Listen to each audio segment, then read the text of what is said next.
What's going on, everyone? Welcome to the sweet release that is this finale of Game of Thrones Season 8, Episode 6, The Iron Throne. Welcome back to Nooners of Thrones. This may be the last Nooners of Thrones, but there will be many and more Nooners of Ice and Fire, Nooners of Fire and Blood, and all other kinds of stuff. From what I've heard, The Long Night may be out next year, but I'm hearing some crazy things about that. We'll get into that later. We had the finale, right? Wow. Very interesting. I have some opinions about it. I'm a little off, but we have some people on here with some positive views about this, and I'm not completely negative about it. But also today, unfortunately for North American participants only, because I'm broke as hell. Shout out to the formerly broke black man 94 Fandom Saint. But the book today, okay? Oh, it's upside down. With your faults. Cover with your nice little sweet sleep and your strangler in there. This is handmade by Bobby. She does all my stuff back here that you see, from the wildfire to all my potions. And now we're going to do the questions. I'm going to put up the chat in screen share, and everybody that gets the right answer before the time, in the time allotted, is going to get their names on a piece of paper. In the little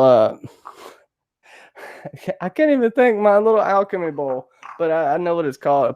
Mortar and pestle. There we go. In my mortar. And we're going to pull it out with a nice little fun tool. I'll look goofy as hell. But that's for later. We're going to have a first and second place. The second place is going to be the big chakra bottle. You know, I'm doing this nice promo. Boom, boom. Sasuke's already got one on the way. It's pretty cool. It's make you feel good inside. Whatever. Take that for what it's worth. With that, we'll get some questions in a bit. I didn't even tell them to prepare a question today, so I'm going to put them on the spot when they ask you a question. So I don't even know what the question's going to be. They don't even know what the question's going to be. I have to introduce my panel, though, because I am a blowhard. Hashtag blowhard in the chat. Catherine Cronin, it is a pleasure to have you on. Hashtag Miss Cronall, the nail goddess. How are you doing today? I heard you liked it. I loved it. I absolutely loved it. And it's a complete 10 out of 10 for me. My favorite episode of the season, which nobody's going to agree with. But yeah, I totally loved it. So I'm doing much better since I came home. I was telling you guys before we started, and my husband enjoyed it independently of me. And I was like, yes, there's another person in the world. But no, it seems that I'm not alone on the panel as well. But thank you so much for having me on, Johnny. I'm labeling myself the Game of Thrones Pollyanna for today. And that's right. This reminds me of like the Mad TV skit, Lowered Expectations. Lowered Expectations. That's how I feel. But no, I understand what you like about it. Wasn't what I wanted, but hey, do we all get what we want? No. Katrina Torres, yes. Jose Martel made an appearance.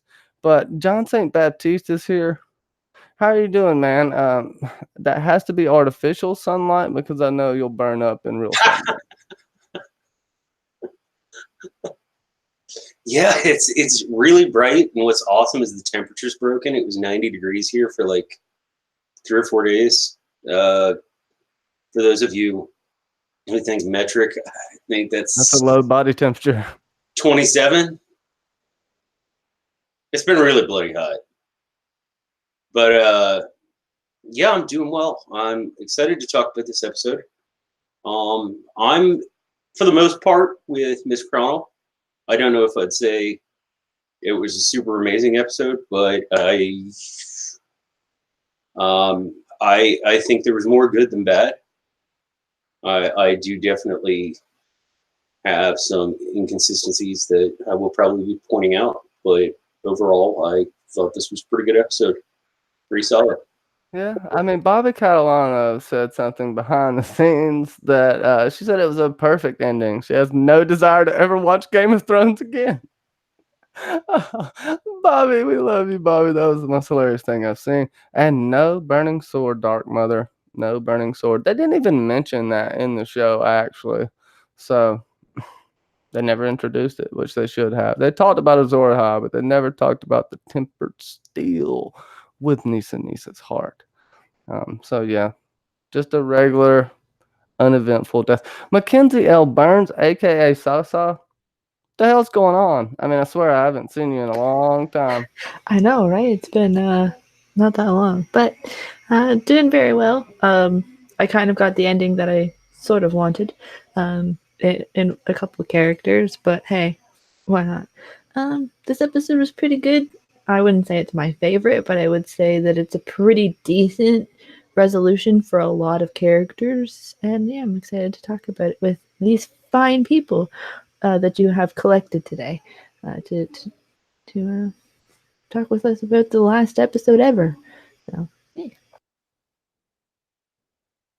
Hey, Justin, you want a link, man? I see you down there, my son. I see you down there. I will shoot you a link so you can praise this episode and kiss my ass on air. I would love it. I would love it, man. We'll give a shout out to the chat in just a second. Steve York, by the way, won due to shipping costs. Steve York wins, or actually won a Game of Thrones roast. So be on the lookout for that coming up. We're going to roast the whole show of Game of Thrones. And, I should come up with something pretty funny and inappropriate with that. And we'll give a shout out to the chat in just a second. But the night who smoked the laughing tree, my brother from another mother, the hair I wish I had. What's going on, bud? Yeah, stoked to be on here tonight, Johnny. Tonight for me, anyway. It's pretty late here, but haven't met Catherine before, so it's lovely to meet Catherine and talk about the last episode with a few other familiar faces. But yeah, it should be good overall. I thought the last episode was pretty good. Kind of content with the ending. The season as a whole, I feel a bit different about, but I'm sure we'll get into that. Yeah, we'll get all up in there, as they say. My thing was Littlefinger never came back. This guy, but he saw Sansa on the throne. A small spot in the fingers. But that's where he came up at. He got a gash given to him by Brandon Stark. But with that, I'll shut the hell up because this really kills Fandom Descent. He might just leave. Let me give a shout out to everyone in the chat. Nikolai Jerikin, what's up? Bobby Catalano, big hearts. You know what's up. Big hearts, Bobby. Terry T, what's going on? Reese, oh, how is it going? The Fearless Mermaid, always dropping them links, being awesome. Catherine Cronin's here, whoever that is. Marcus Aurelius, what's going on, buddy? Darnish Dan, what is good? Go check out the video. Compliments of Dornish Dan. I'm just reading his comment. It's very, very good. Let's see. Steve York, what is good? Top Shelf Fandom. Hopefully he'll be popping on shortly. Fandom Descent. R.I.P. Cersei. At least you got to see her this episode, right? Even though she was crushed under rubble. Jordy Jedi, what is good? Katrina Torres, I know I said something to you already, Tad Dawson. I don't know why I just like saying that, but I can't put the 68 in there. It just doesn't roll off the tongue. Linda Smith, Peter Griffin, Giggity, man. Dark Mother, how are you doing? Everybody, I hope y'all are having a fantastic day. If anything, we still have the history and lore we can dive into. So the spirit of Game of Thrones isn't over. So we got questions rolling in here. I mean, these people are just killing me in the side chat. I'm just kidding. Okay, so Nikolai first. Where is Drogon going? All right, so I think he's going to Valyria, but it's really up for speculation as to where he's taking Dany. You could even say Marine, maybe. I don't know. What do y'all think? And we'll start with Miss Cronin. Oh, sorry, you caught me off guard there because I thought you might want to say hello to our new participant. Oh no, I just ignore him. He's just like, ignore him. Perfect, Grant. I think probably Valyria, maybe old Valyria. I'm not sure. I haven't really thought about it, to be honest. Where do dragons go? Do they go to the same place whores go? Because we didn't get an answer to that one either. Maybe. Yeah, the brothel joke. BBM almost lost it when he didn't get the answer to that. But Top Shelf Fandom, aka Justin Thomas. What's going on, man? Anything you like to say starting off? Maybe a PSA before we get going here? No, I'm actually going to be quiet for this one. I haven't done a rewatch, and I have mixed feelings. I've been biting my tongue when it comes to this. I have a lot of opinions, of course, but it is a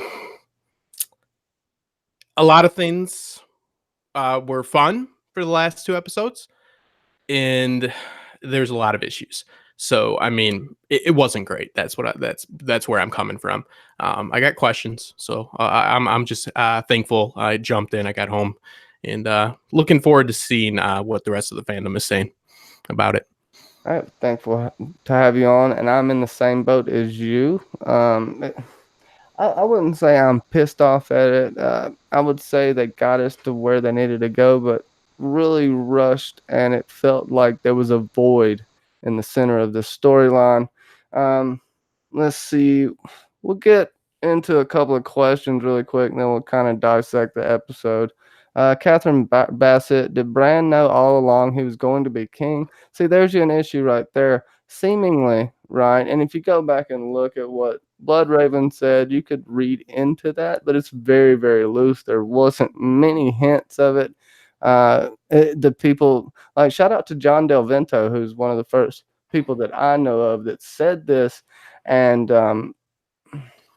it's more of a hint of who he is. The show didn't really throw this at you too much or give you any clues, but that's just my opinion. But just based on who Bran is, that's kind of why I picked him. John, what do you got? Got anything on that? Well, Bran does say, "Why do you think I came all the way down here?" You know, I mean, so yeah, I think he knew. I think he's known probably from the beginning. And I think, I think one of the running themes in this episode is for a number of characters is drinking from a cup you didn't want.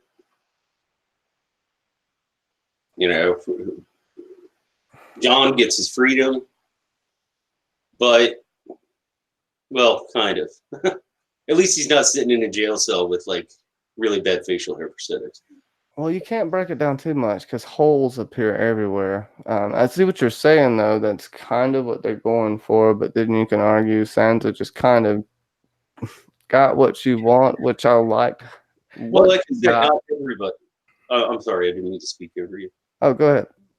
I not everybody, like Sansa and Arya made out pretty well, but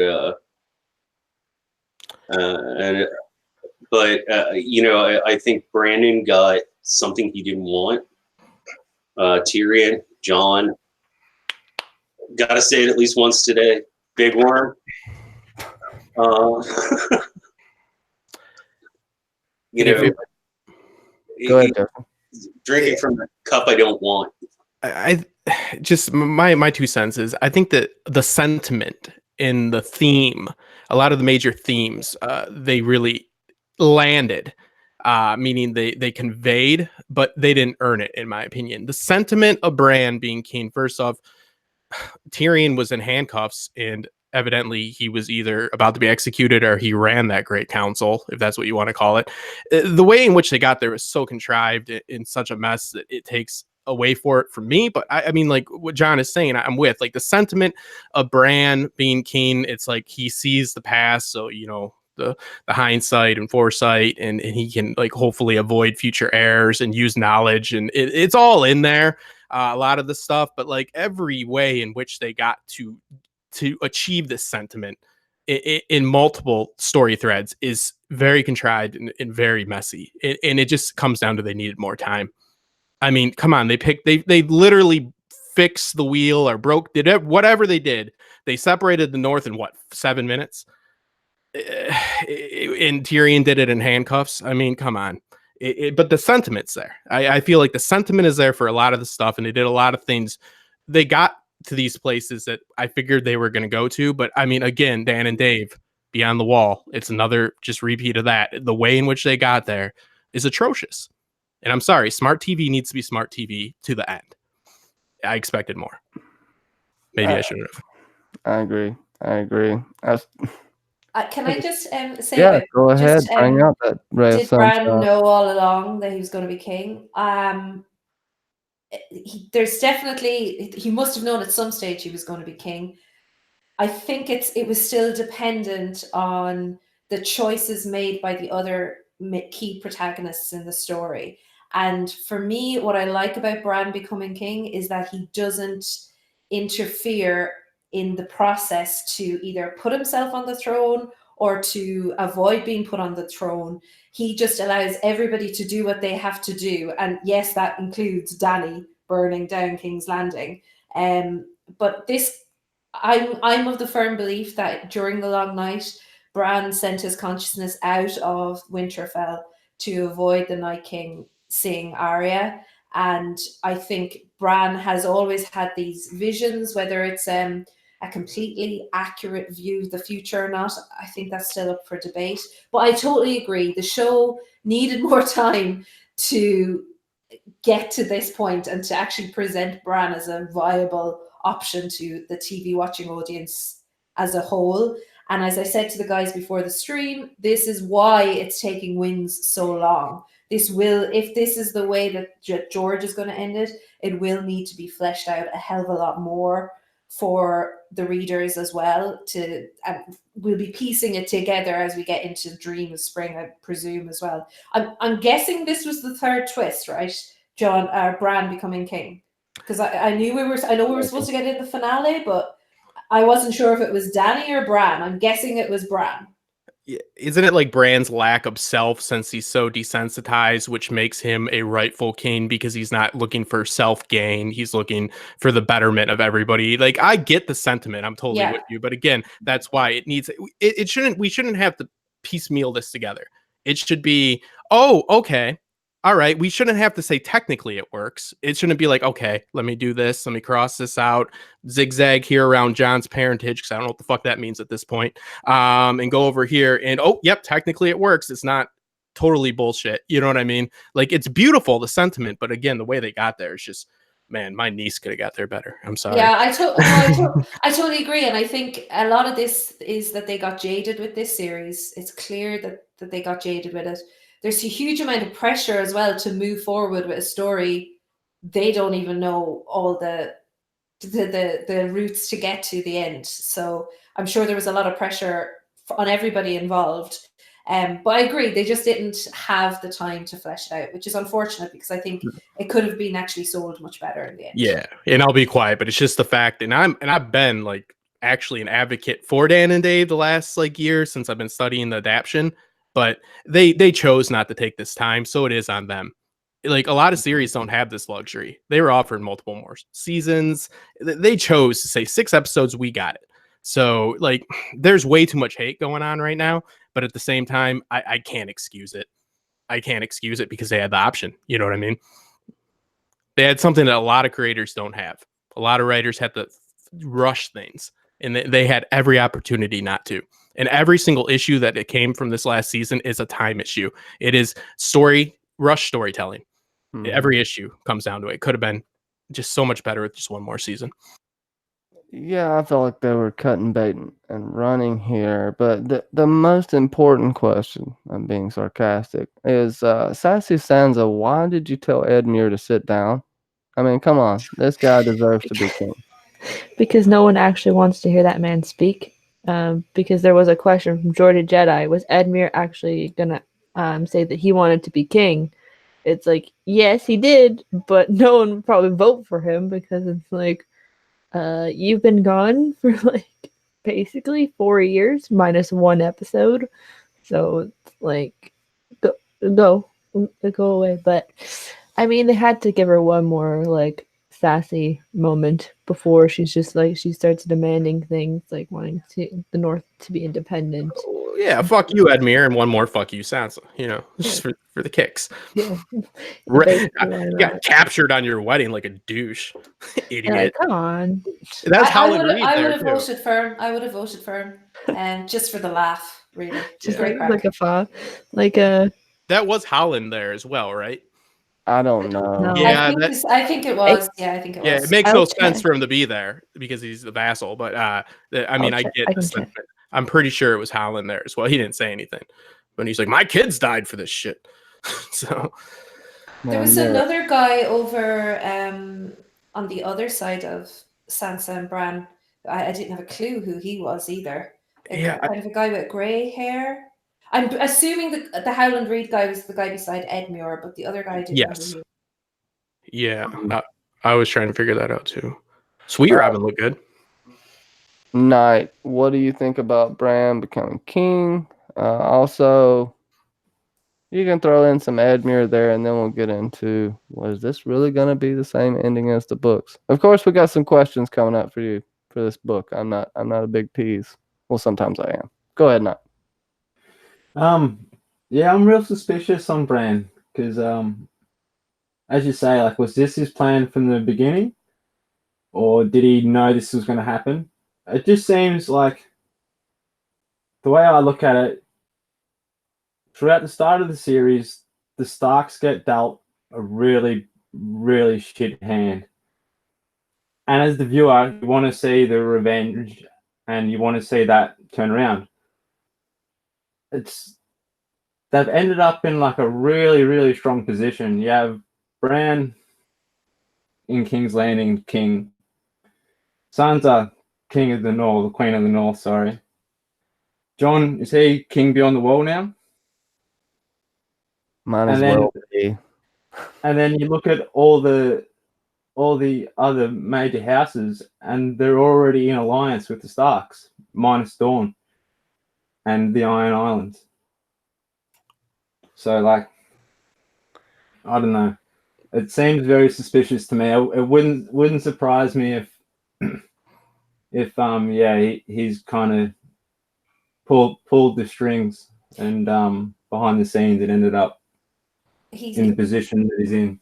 He's definitely not ruling in his Stark name, because they've changed. He's not using the Stark sigil on the Kingsguard, so he seems to be ruling in his three-eyed raven sigil. It's a raven on the sigil. If that helps alleviate any Star conspiracy, Illuminati conspiracy, I don't know. It is very strange the way they have a northern queen and a northern king now. Really. The Maester's killing off all the Targaryens. On the John going beyond the wall really quick. Last line to the. Oh, shit. Go ahead, Justin. I just want to say really quick on the John going beyond the wall. I really like the idea that King Beyond the Wall. I just want to say that it is like screenwriting 101, and Dan and Dave follow beat sheets very closely to have the final shot mirror your first shot. So the first shot was the Rangers going out, and they're going out looking for wildlings. So this shot mirrors that by John going with the wildlings, taking them home. So I just want to point that out, that they follow that structure. If you go to savethecat.com, you can see how they really stick to that. So I really like the idea that he's king behind the wall, but I think it's just more meant to mirror that. Like, now there's unity and they're going, and he's just helping them, if that makes any sense. Instead of them going out and looking for the wildlings to kill, they're out there together. Absolutely, and it's also the free folk. They're actually free now. They don't have to worry about the Night's Watch. They also don't have to worry about any of the white working together. You know, it's a theme of unity, but also separation here. It's kind of a mixed, confusing message a little bit, and we'll get kind of into John and Danny. I see you brought it up in the chat. We'll see what they say here, but John killing Danny, right? You know, it's supposed to happen. As far as him living, that's a tough thing, with especially the way they set it up. I think Bubba Husky brought it up, how Grey Worm was just killing the Lannister prisoners, but John kills Danny, and he doesn't kill John. You could argue, yeah, going to use them for leverage, but I don't know why at this point Grey Worm would value his life that much. I would feel like he's more focused on revenge. Like, that was his whole theme these last couple of episodes. And now I'm glad it didn't kill John, it didn't kill Tyrion, because we wouldn't have had what we had. And John having to be talked into this and roped into this so much. And yeah, I can understand him not wanting to do this and pass it off to someone else, but this blind wrapped around her finger, John's so dumb he's never even learned one thing since his death, that it's really hard to watch. And then it just felt cartoonish when he stabbed Danny. I gotta say, when Drogon burnt down that melted the Iron Throne, that was cool. He took out his rage on the very thing that killed his mother. Which I owe I think Hacks that's $50. pretty symbolic. I'm pissed. Haha. I made that bet on air. That's funny. I mean, Tyrion having to basically tell Jon that, yeah, you living and her living at the same time does not work. Like, he had to basically blatantly tell him, it's like, yeah, because of your survival, it doesn't mean anything. Like, and then her whole, like, oh, you as a little boy and me as a little girl and us ruling this world together. It's like, no. It's like she has this overarching dream of, yeah, we will rule, but all the small folk and the lesser lords of every single place that she listed when she was talking to the Dothraki and the Unsullied will be obliterated. So it's like, yeah, I don't want that. And I think that even more of that push is like, yeah, because your sisters won't bend, they'll die too. So it's like, what's the lesser of like the evils? Almost is to kill Dany to save everybody else. It's like totally what Jaime did, was to kill the king to save everybody. So it's kind of trying to pull, I guess, that in a little bit. It's just harder because it is Jon and he has those affections for her. But I mean, we all kind of saw it coming. It wasn't with Longclaw, it was the short sword, which I kind of liked how, though, there was echoes of Davos when he introduces Jon to Dany the first time and he lets slip, he took a knife to the heart for his people. There was echoes of that because Yes. I hated last week how the fandom went crazy and ironically started labeling Dany as being crazy and she was mad and all this kind of thing. And I didn't like it at all. And I think this episode to me shows that Dany wasn't crazy. She had in her mind, a very logical reason for doing what she was doing. And she has always had that. And the way it was presented to Jon, it's like, okay, well, she's not going to stop. She is a tyrant in the making. And you can argue about the nature of a tyrant's mental health. Of course you can. But I just didn't like the idea because, and I brought this up on our discussion on Saturday with Claire and Lisa, it was really irritating because it was okay to go, oh, Dany flipped a switch and she's now crazy. But Grey Worm attacking unarmed men in the street, oh, that's just Grey Worm following orders. Yeah. Just that annoyed me. Sorry.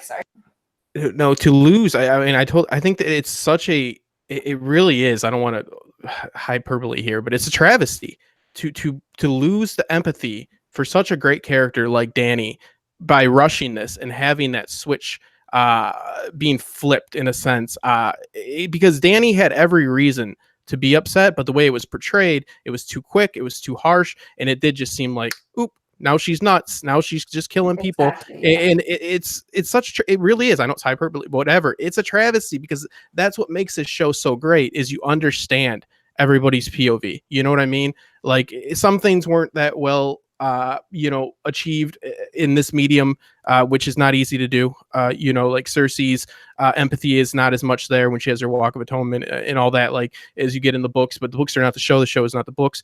But Dany, we have parallel storylines with Jon and Dany. We should have equal feelings for both of them. That's what makes this show so unique. The B storyline is a parallel storyline. It's another A storyline. So to lose this, like you were just saying there, that's what really just, when people tell me it's fun, it's like, yeah, it's fun.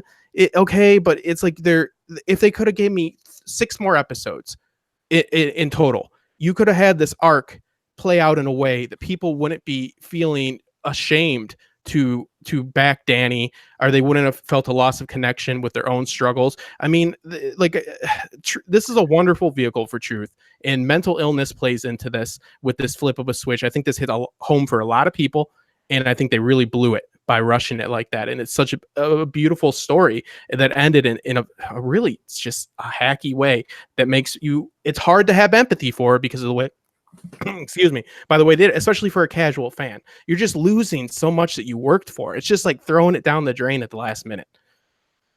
Well, yeah, it's like just simple things with Danny, not giving her the crazy eyes. Say, don't do crazy eyes right here. People will have more empathy for you because she still believes in what she's doing, right? The one statement, they could have just used that one statement she said to John about, they're basically no one else is right but her. That statement to kind of nuance and show why John fighting this after seeing her kill all these innocent people makes no sense to me. But Knight, what do you think? Don't talk so much. I'm kidding. I agree mostly with what you're all saying, especially a lot of what Justin mentioned about obviously rushing the ending and not giving us the foreshadowing and the build up that we needed for Danny to become crazy or not crazy, however you want to view it. To touch on John killing Danny, I think a lot of people are kind of putting it down to Tyrion and Tyrion convincing John, but at the start of the episode when John's speaking with Arya, I think I got the quote here. Arya says, "You will always be a threat to her, and I know a killer when I see one." I don't think Arya was referring to Danny when she said, I know a killer when I see one. I think she was referring to John. So I think and she also mentioned that Sansa won't bend the knee, and she used the language of your queen. So I think it was more that rather than Tyrion. Obviously Tyrion kind of pulled that card as well and bring out think of your sisters. But yeah, and I just want to say last week, for those that watched, I said that John was going to kill Danny, and I also said there might be some sneaky Kingslayer parallels in the throne room during that scene of the Undying vision. So I was pretty spot on there. I want to claim that one. Yeah, and I feel like they should have played that out more. It's a good point. They should have played out the Kingslayer thing more. They should have. At the very least, John could have said, "I don't want to be like Jaime Lannister," because this is kinslaying and kingslaying. John should be cursed for all time. Isn't there also a name for killing your aunt? Yeah, regicide. In Margicide, I think. It does anybody believe that John?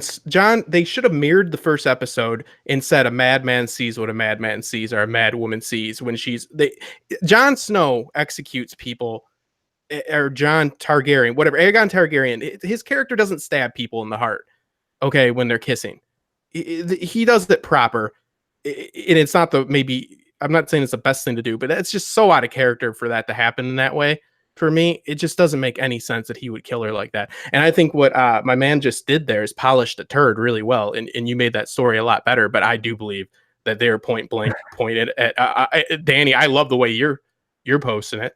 I think I like that story a lot better. Unfortunately, I don't think that's what D&D we're going for. John St. Baptiste. What do you think, man? How much shoe shine do you want to put on that turd? I liked the way John killed Danny. And I do think that it's been alluded to during the entire series, both the books and the show, that she's going off her rocker. On a personal level, I've been waiting 20 years to watch Daenerys Targaryen die. And, when John kisses her, I'm like, oh, John, come on. And then he stabbed her. I literally cheered. I was like, yes. You know, she's a petulant bourgeois teenager who wants to rule the world. And, you know, yeah, I liked it, but I think it's something that's been alluded to during the entire series. You know, she doesn't think out any of her decisions. Another thing that Dorner Stam pointed out that I really wanted to bring up today, the scene when she's standing on the steps and the Unsullied and the Dothraki are all there, like, my very first thought was Nuremberg. Like, 100%. It just entirely reminded me of Nuremberg.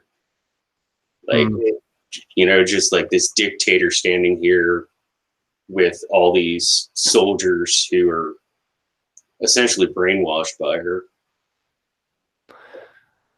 Yeah, I mean, There's ways to get her to do the wrong thing in a way that isn't just making her a mustache twirling cartoon evil character. There's reasonable ways to get her to go to that point that is not acceptable, and I just feel like they didn't do it.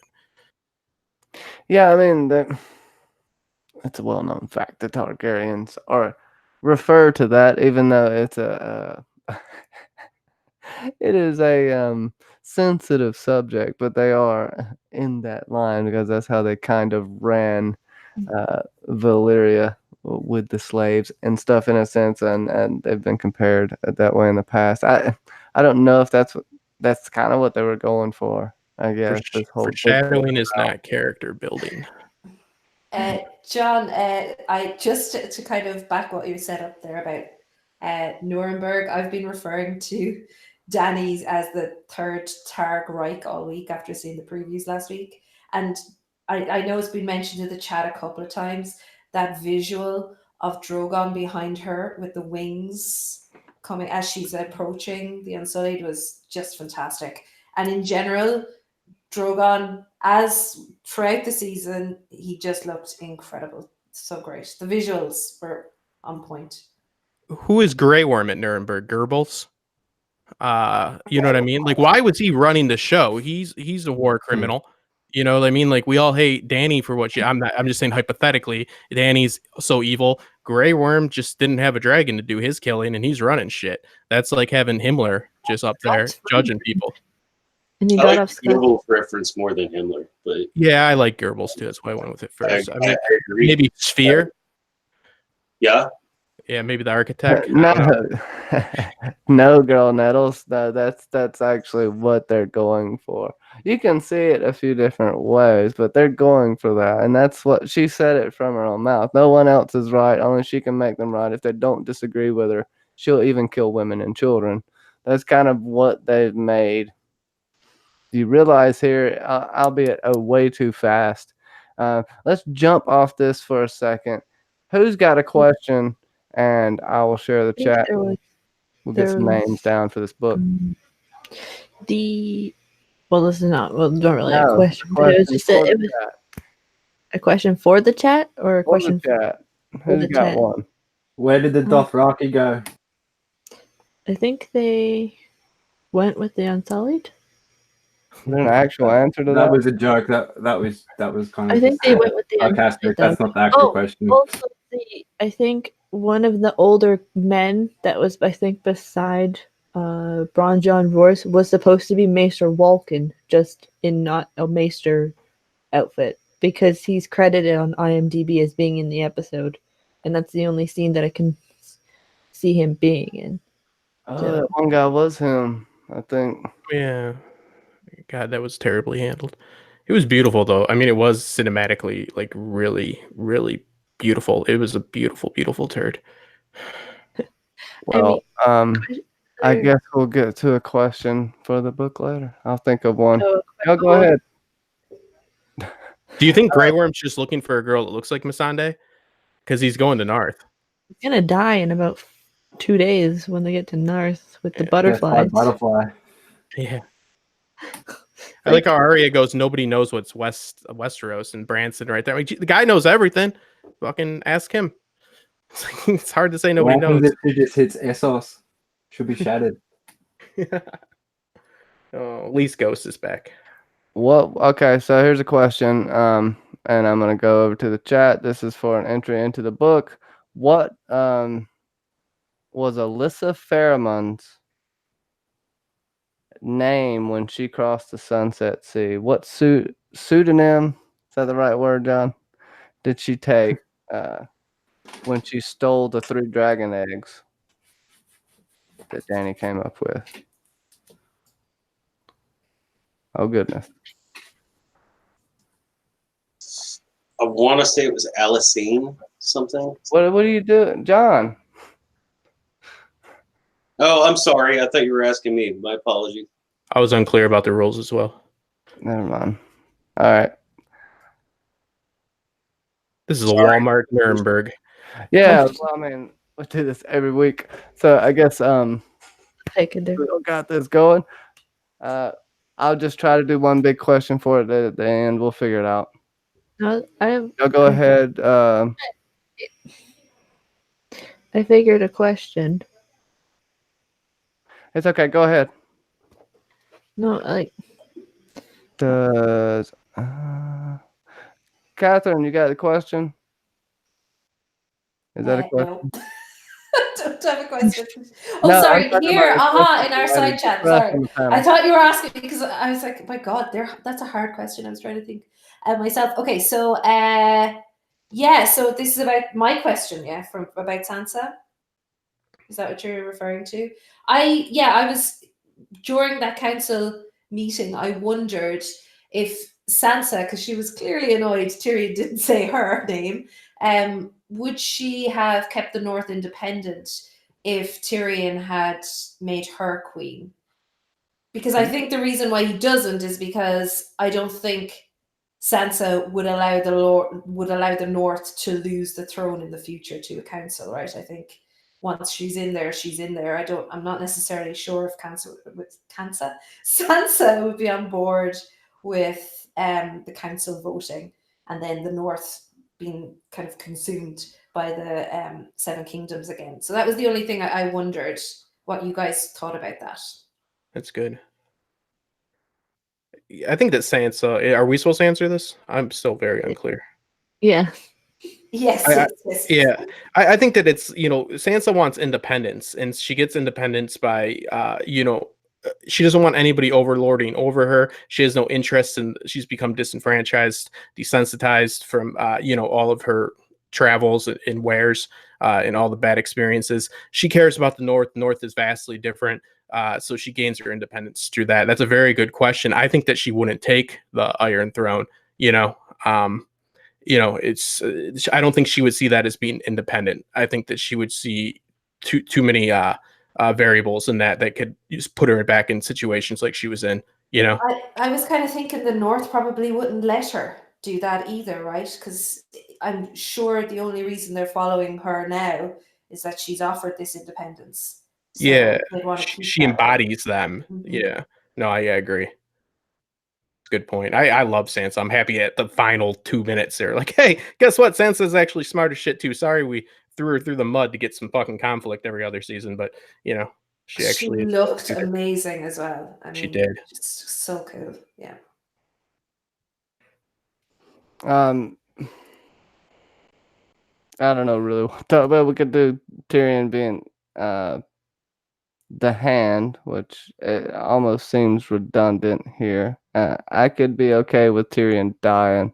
I feel like, I don't know about him having more of a tragic ending, but I felt like some stuff was a little bit, it worked out too well for a lot of people. Johnny, he had maybe his me tragic being dark. ending. He's not in the book. Yeah. He had a tragic ending. He didn't get to finish his joke. Yes, that's How more true. tragic does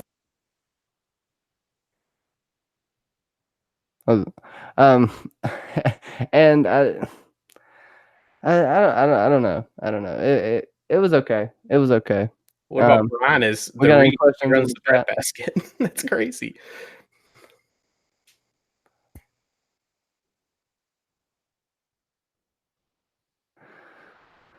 I don't know what we're gonna do. We'll wait to the end to do the other with that. Let's see. As far as the show itself, it had a certain poeticism to it. that's even a word. But in my opinion, they seem sloppy. Well, where do we go from here? What's the main thing you took away from this episode? And I'll ask Knight first, since we haven't heard from him in a second. What's the main thing you took away from this finale? I was trying to look for clues and comparisons to see how the book's going to end up in the same position, or if it will end up in the same position.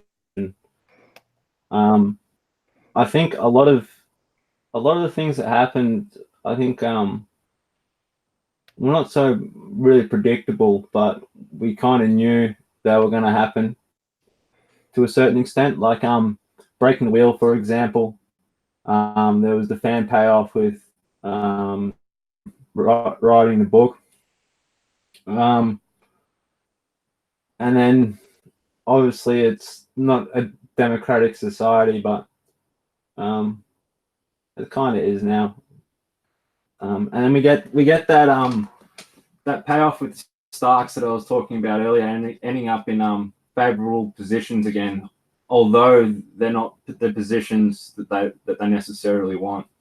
So I don't know. Overall, I like I think, yeah, I was just really trying to find out little hints and clues as to what might happen in the books. Yeah, broad strokes, and probably severely broad strokes. I know we can count on Danny burning down King's Landing, but what do you think about that, Sasa? About what Knight said. What was it? Sorry, I was like watching the chat for a second about Danny and burning King's Landing. Was it or Bran King's Landing? Nah, just as far as how the books are gonna end, and honestly, I don't know at this point. It's turned into a shit show. Well, the king is no. Okay, Sonny Frank has a good question. Thank you, Sonny Frank. If the king is no longer hereditary, are the wardens still hereditary?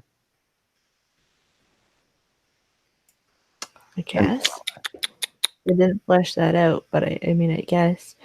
You think they would have in those 7 minutes? Jesus.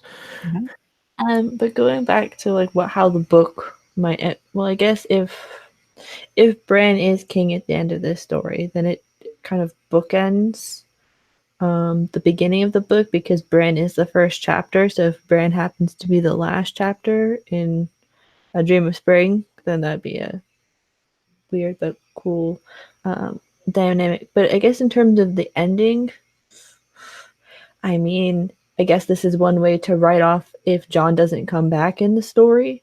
Like, that's one way to kind of keep it out, or he comes back for only a short period of time. I mean, because his character isn't valued as much as it should have been with the RLJ reveal. I feel like Dany's not going to make it to Westeros. Either somebody else, like Aegon, might take her. Fagon may try and take her spot or something, because I think he's farther ahead in that race than she is. Sansa probably will still maybe end up near a similar position, if not just the North, but maybe the Vale or the something like that. Like, I don't know, it's hard to say, but I feel like they've kind of put people, like, if like the Jon character doesn't come back in, that they've said it in a way that it is all right, based off of like what happened in the show. Like, I don't feel like Dany's gonna last very long in the books based off of the route that they're going with this. It'll just be her badness will be more fleshed out, so to speak. With other characters, like end up. Y'all bounce off one another. I'm gonna go look up some show questions for the chat. I think they are going to do the Bran. I think Bran will get the throne in the books now. I think that is the third twist. I think this is Bastards. What is it? Cripples, Bastards, and Broken Things. I think this is. I text Claire as soon as I saw it, and I said, Dany basically had to break the people, thinking she was breaking the wheel, and it actually put a broken king on the throne to reflect that pain and that brokenness. Like, this is a continent that has been through war after war. throughout this season, or throughout this series, and in the books as well.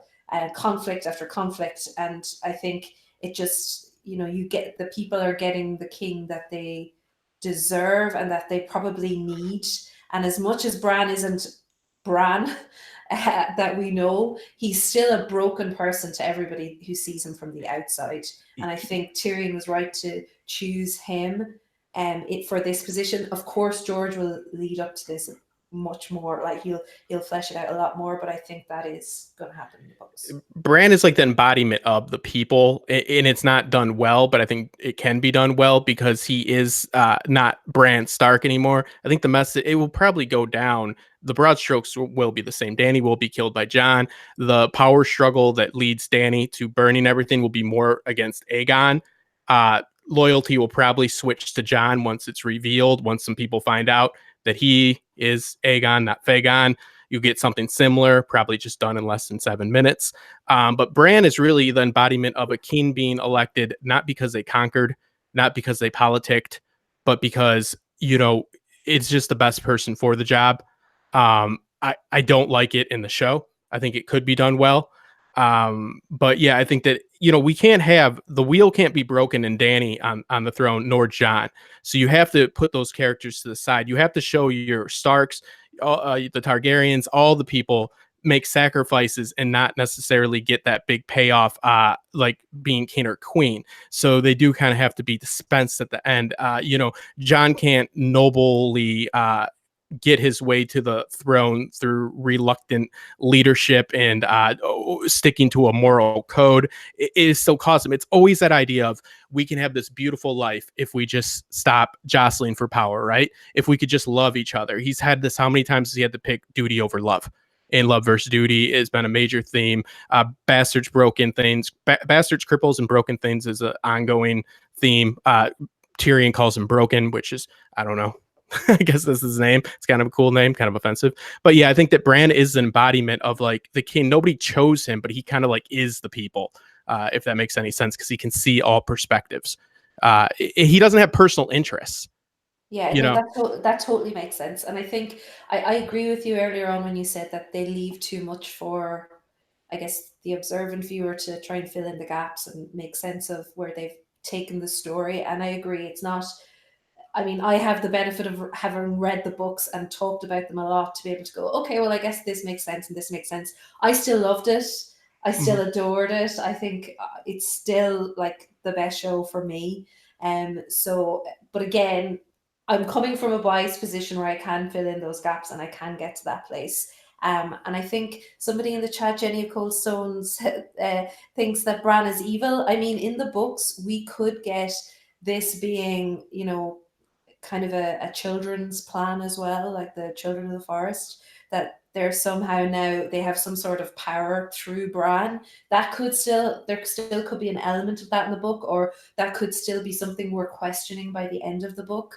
How much is this now, just like a human thing, or is it a human and children driven power?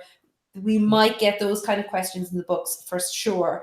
But I don't entirely agree that Bran is now evil.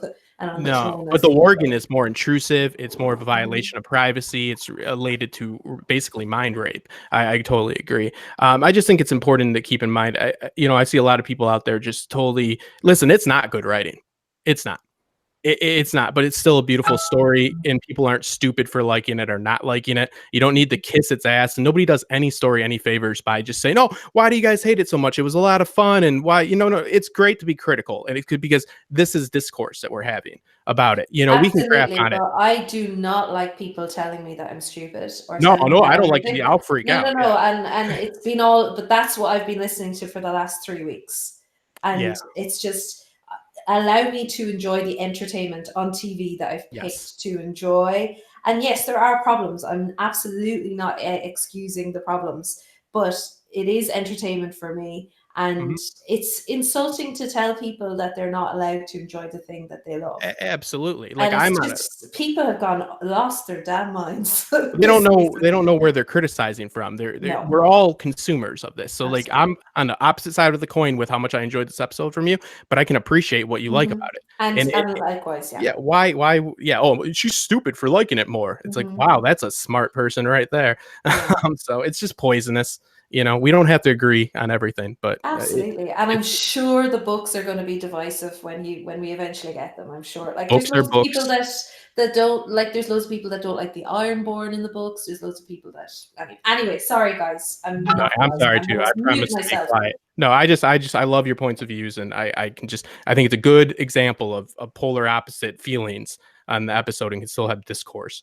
Ditto, yeah, absolutely, totally, and that's the best thing about it. And like, you know, regardless of how we felt about this season, I think we'll all agree that there's elements that Game of Thrones has changed the cultural landscape in so many ways for the better. And I was just talking to my husband about it. Now we can talk about this has raised the standards for everything that's going to come after, whether it's the new Lord of the Rings series or The Witcher or his Dark Materials, whatever you're looking forward to next in the nerd kind of landscape of TV. Game of Thrones is making everybody raise their game. Absolutely. Talking to you, ballers. Step it up. We're all counting on you, Rock. Just touching on what you were saying, Catherine, about filling in the gaps, us book readers. I think that played a long way in me being able to enjoy the show. I mean, as far as like I could whinge all night about it if I really wanted to, but I think my personal opinion on as far as the show and all the rest is, if you wanted to whinge, the time was a long time ago.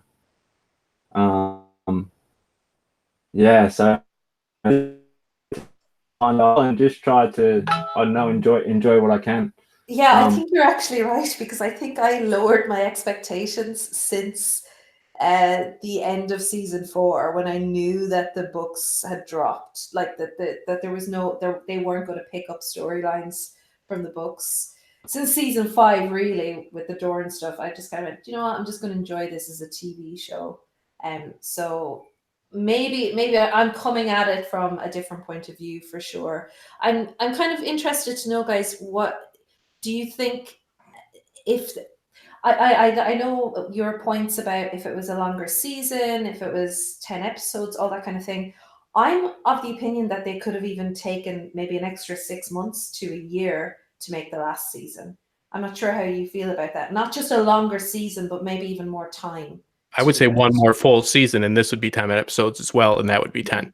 This would deal with the dead, and the next one would deal with the throne.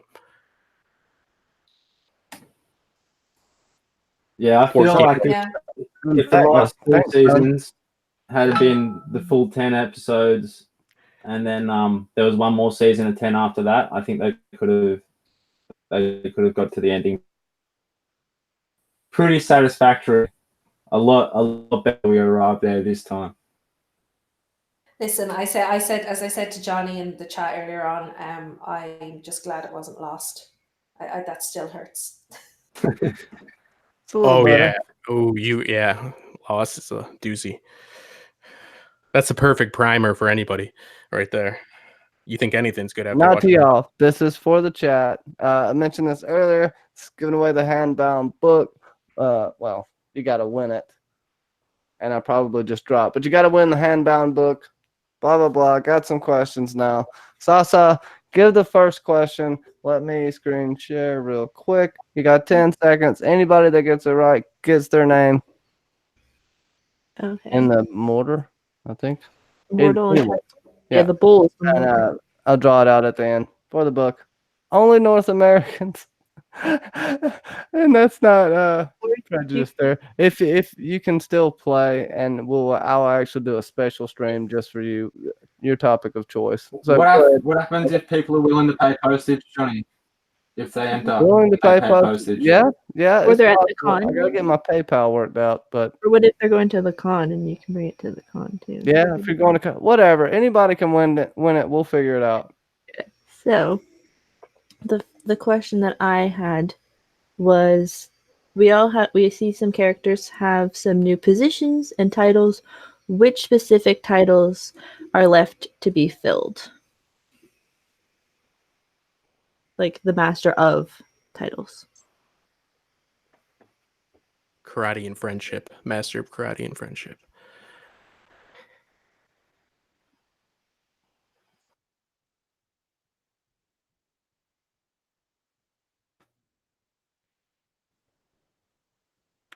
Five, 4, 3, 2, 1. 5-second delay. All right. So who we got?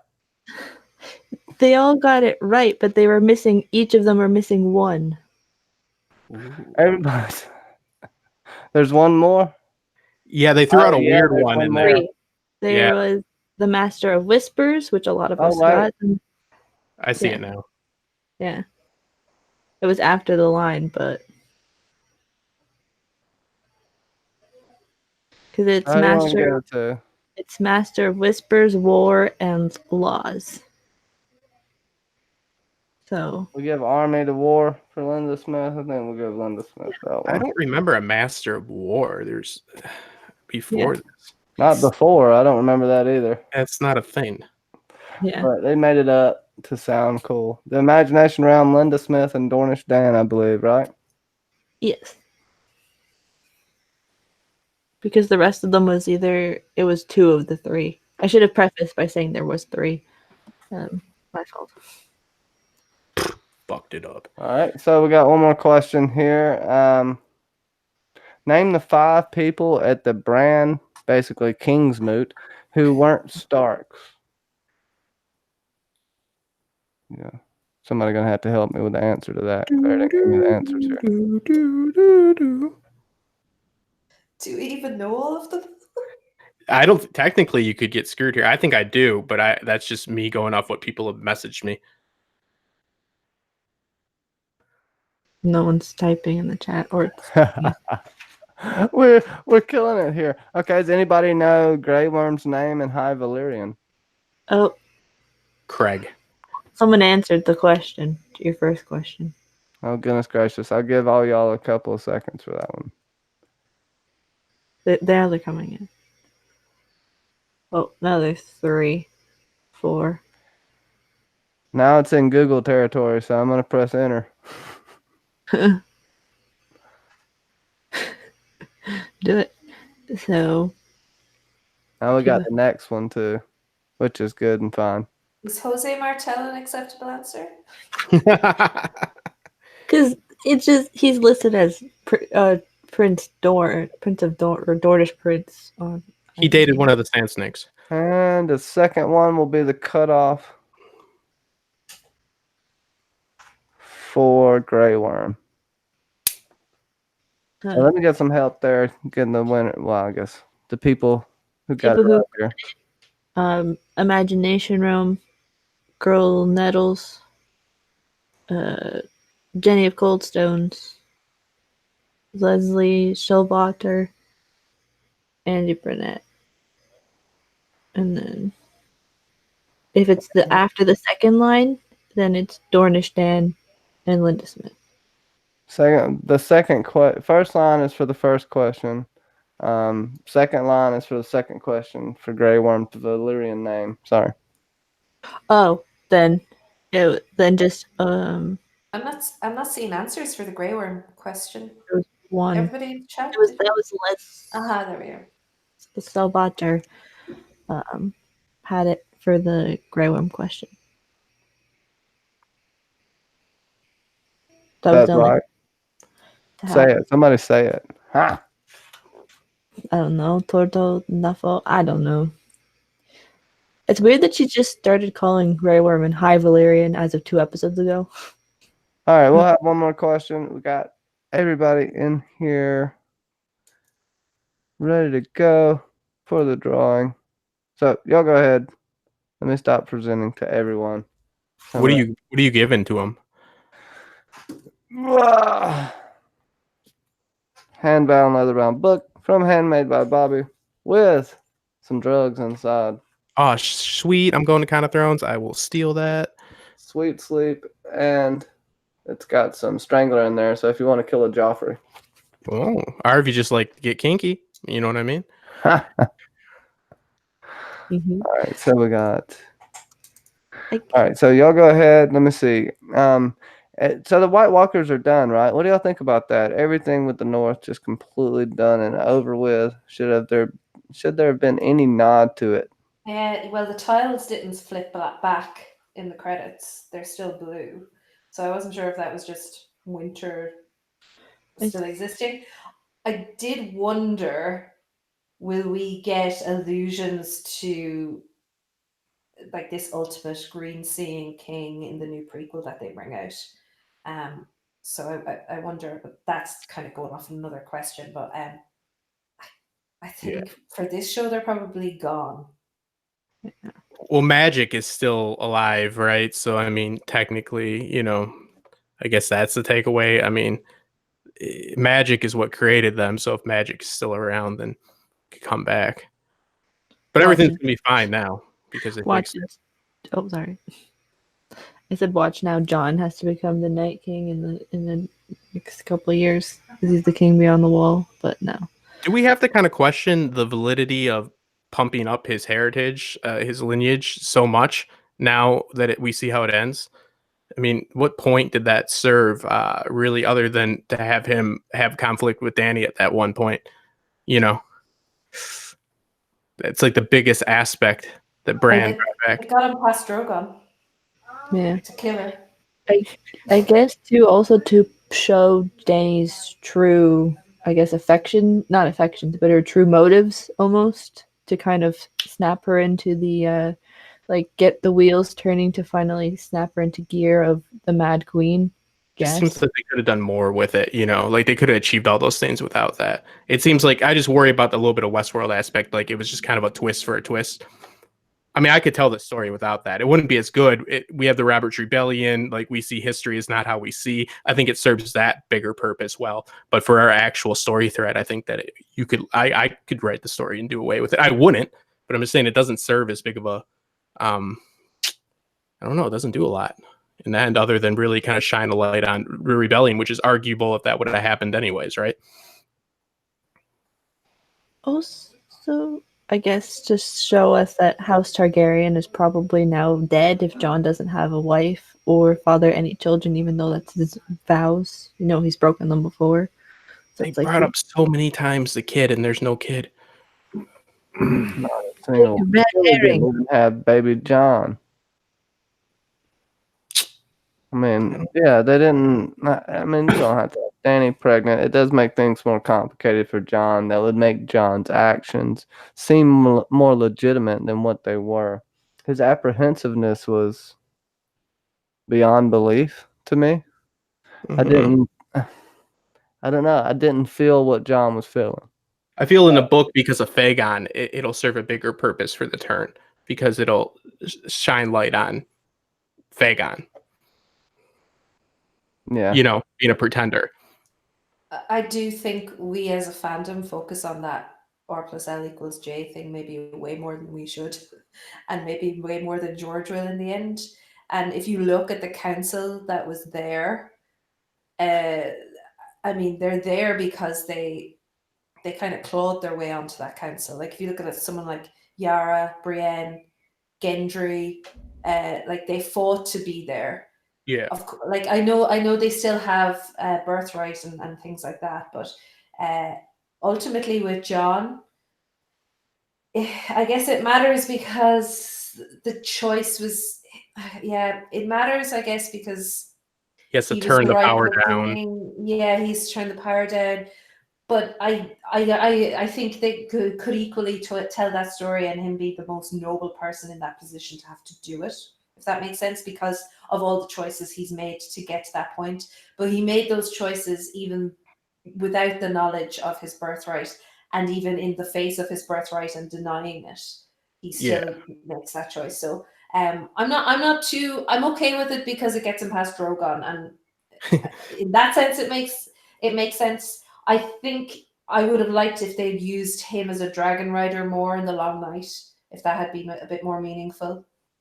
Yeah, no, I mean it serves a purpose. It's just George hinged his whole reasoning for hiring D&D on it. We do. You're right. We put a lot of emphasis on it, but I mean it serves a purpose on multiple fronts. It shows the war was not perceived how everybody thought it was, over Agar. But the argument is Robert's Rebellion most likely probably would have went down anyways.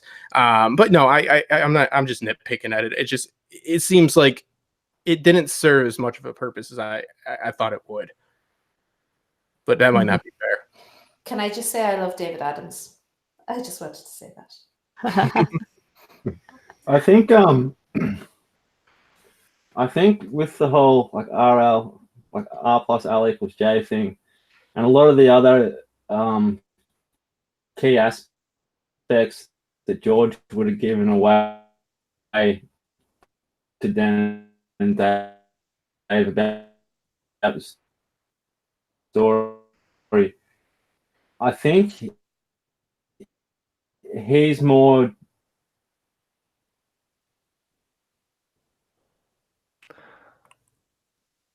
R plus L equals J would be a lot more relevant and play a bigger part. It was just that Dan and Dave didn't know what to do with it.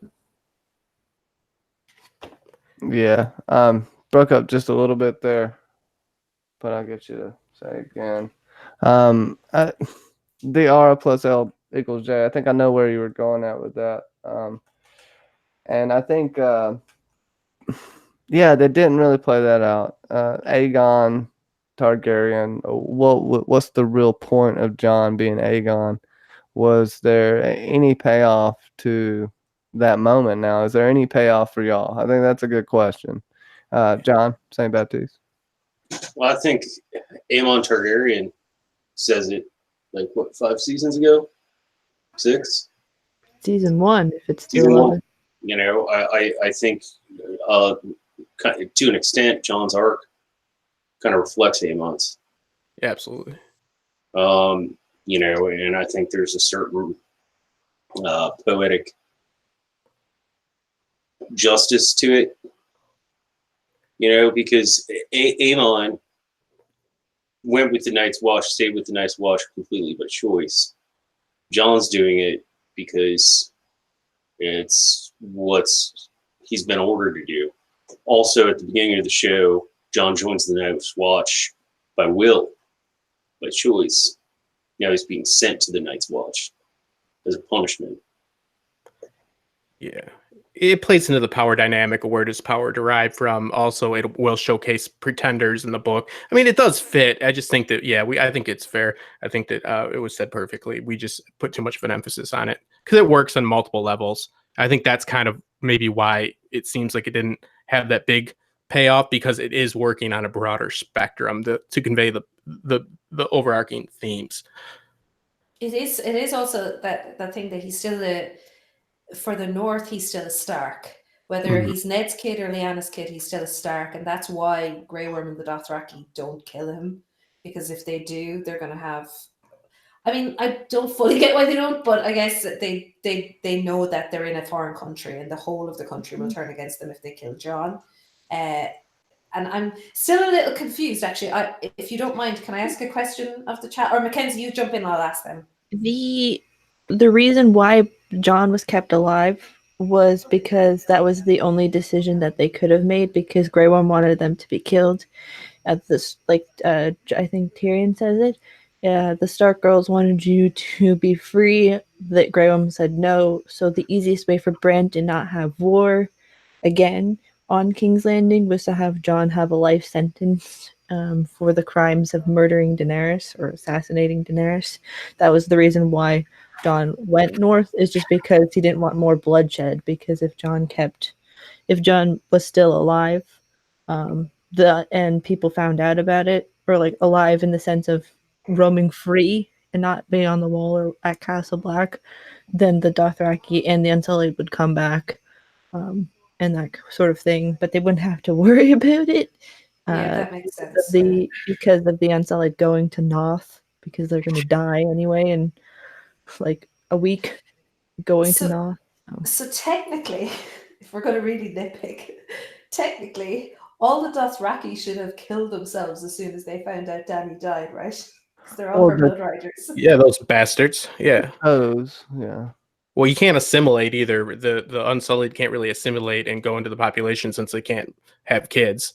But I don't like how Bran discredits the whole being Lord of Winterfell in one episode and then embraces and claims his whole reason is to be king of the whole realm. You can't have that both ways. Exactly. You know what I mean? That's crazy to me. He's like, oh no, I can't be king of the north. They're like, what about the Iron Throne? It's like, oh, that's a whole different story. And it's like, what? Where's this coming from? So I don't know. Technically, it is a different story because they're two different kingdoms now. So Yeah, for but some he denies reason- power because of who he is. You know what I mean? Like he doesn't say the problem lies within the north; it lies within himself to hold power. Is his reasoning for denying Winterfell, and then he embraces power as a whole. In the next, it's nitpicking, but He just didn't want a minor raise in status. He wanted the whole kingdom. He didn't wanted- want- but he I didn't feel- want to warg his way to the middle. He wanted to warg his way to the top. I get it. But I feel like the power now in King's Landing is they are far more accountable to the people. Even I know thankfully they didn't do that whole democracy thing that Sam suggested, because that would not have worked. It would have But taken this 2 idea- years for them to cast a vote, bare minimum. I kind of like that actually, even though it's kind of silly, but because it is like crazy to be like, oh, let's just have a whole different political system that we don't even know. Let's create one on the spot. We're already doing this in 7 minutes. So. Yeah, but there's already a suggestion. Like they've got these new roles in the small council. There's also a suggestion that Bran is going to. I mean, let's be fair. I know people are not going to like the whole Bran is king thing, but he's already doing more than Big Bobby B did. At least he's going to go and try to find Drogon. Yeah. And again, I like the end result.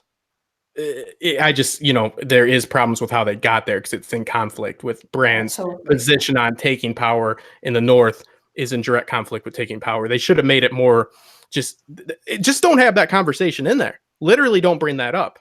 That's what gets me about it. Like they can avoid that type of stuff. Like, hey, we shouldn't have that conversation because it's going to conflict with the next one. Like next episode. Like, okay. Put him on there without him knowing. Don't ask him. Don't make this weird show of it. Say we want to do Bran and we're just going to go tell him. Maybe he knows and I don't want to, but I will because he's, I guess, the only person in Westeros that's good enough for it. Like I said, Jon at this point would have made a horrible king. There's proof in the pudding, but yeah. Just the filling in the gaps thing again. We didn't see his conversation with Tyrion. Yeah. So we don't know exactly how this worked out because it was also kind of suggested that he's looking back at past kings very closely. The wheelchair comment. with the wheelchair thing and all that. And like that was my biggest problem with the season was how conversations were just dropped. Like the reveal of Jon's heritage, I would have liked to have seen the Stark siblings' reaction to that because there was no payoff for them cutting it all out. Like we thought maybe there was a secret plan, at least I did, or there was a reason why they withheld that reaction. Sorry, Jon. Yeah, no, they should have played it out more. Bran in the books, if you read it, there is foreshadowing for him to be king. You have Mira and Jojen. All they do is call him my prince the whole time, and he can never figure it out. You want to assume it's the Prince of Winterfell, but it seems like he's being groomed for more. And he's not supposed to stay in a tree forever. I don't know. To Justin's point, the way they did it doesn't make sense. Things that Brandon did. Like how much of Brendan Rivers is he? I mean, he's so much of everything that he's absorbed. Really, he's like a sponge, right? I mean, so Bloodraven was ambitious. I mean, he was the Master of Whispers. He was the Hand of the King. He became the Lord Commander fairly quickly, and then ran off to live in a tree, like we all do. It's called you're off, whatever you call it, leap year or whatever in college, when you just go and live in a tree. But yeah, I mean, it's there. There's a semblance of it there. He's the closest thing to nobody. He's the closest thing to the people being king, I guess, possible. Absolutely. It kind of makes me look forward to the books a bit more. I was looking forward to them anyway, but I'm kind of looking forward to having this be something that plays out in the books. Because Bran is one of my favorite POVs in the book. But I just want to say, Like, this is the first King's Council, small council, where I would really love to be on a staff night out with them. I'd say they'd have great crack. It'd be brilliant. And plus, Bronn is going to fudge all the numbers and make sure they get a decent allowance for their party money. He doesn't understand how loaning money works. Remember? He's master of coin now. Yeah, but he knows what brothels are like. I know. Yeah, It's funny. It's funny. The Reach is fucked, but it's funny. So, well, yeah, and also they were going to give the Reach to the Unsullied, and they end up giving it to Bronn. I don't know which is worse. Bronn can make babies, I guess. I mean, I don't know. I think you have to say that Bronn has a point that in that council meeting, spending money on brothels will pay for ships. Well, it will. Commerce. Yeah. There's people always keep drinking. Yeah, the vices are what people always. I lived in Detroit, so I DJ'd in Detroit. Bars were always doing well, even especially when people got laid off. That doesn't die. People always go to the bar. I'm a bartender. I know. Yeah, you got it. Yeah. Unemployment? Oh, that means business is up.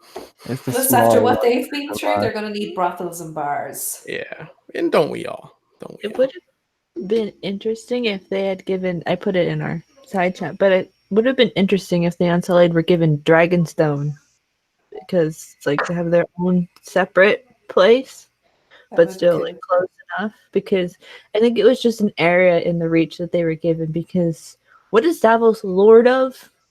Like, is he like a lord in the Sixth Kingdom? There's a small piece of land. I can't remember what it's called exactly, but that's, they forgot about Davos's kids back at home too. What the hell? He only had the one. He died in the show. Only in the show he died. He's done. No. Don't ask about there's it. 2 kids back at home. Does he mention it in the show? One time, I think. Yeah, when he's talking to Mathos, I think on the beach. It's the second time we see Davos. They fucked up. Oh, wow. Yeah, it's the second time we see Davos. It's like for your mother and for your sibling. Yeah. It's they're like, sorry. They're sorry. They're on the beaches. They're talking about Stannis in daylight on the beaches of Dragonstone and something like that. But we did get a lot of retread, and Andy Burnett. I think I just want to address this. Was it more likely that D&D left things out on purpose for Germ, or that Germ didn't tell D&D everything they needed to finish? I think once he saw a few things that they had issues with leading up to Germ leaving in season 4, I think it's possible he didn't give them everything. Also, you don't want, you can give people the broad strokes of the ending, but you want the journey to be different, and that's the main thing. And how much Germ really gave them, I don't know. It's definitely both. It's definitely both. D&D left stuff out, and George didn't tell them everything. So I think it's both. Yeah, it's a different medium too. And when we start to have problems is where they split the books with Feast and Dance. George had to split that book because he couldn't fit all the POVs in. You start to see trouble there.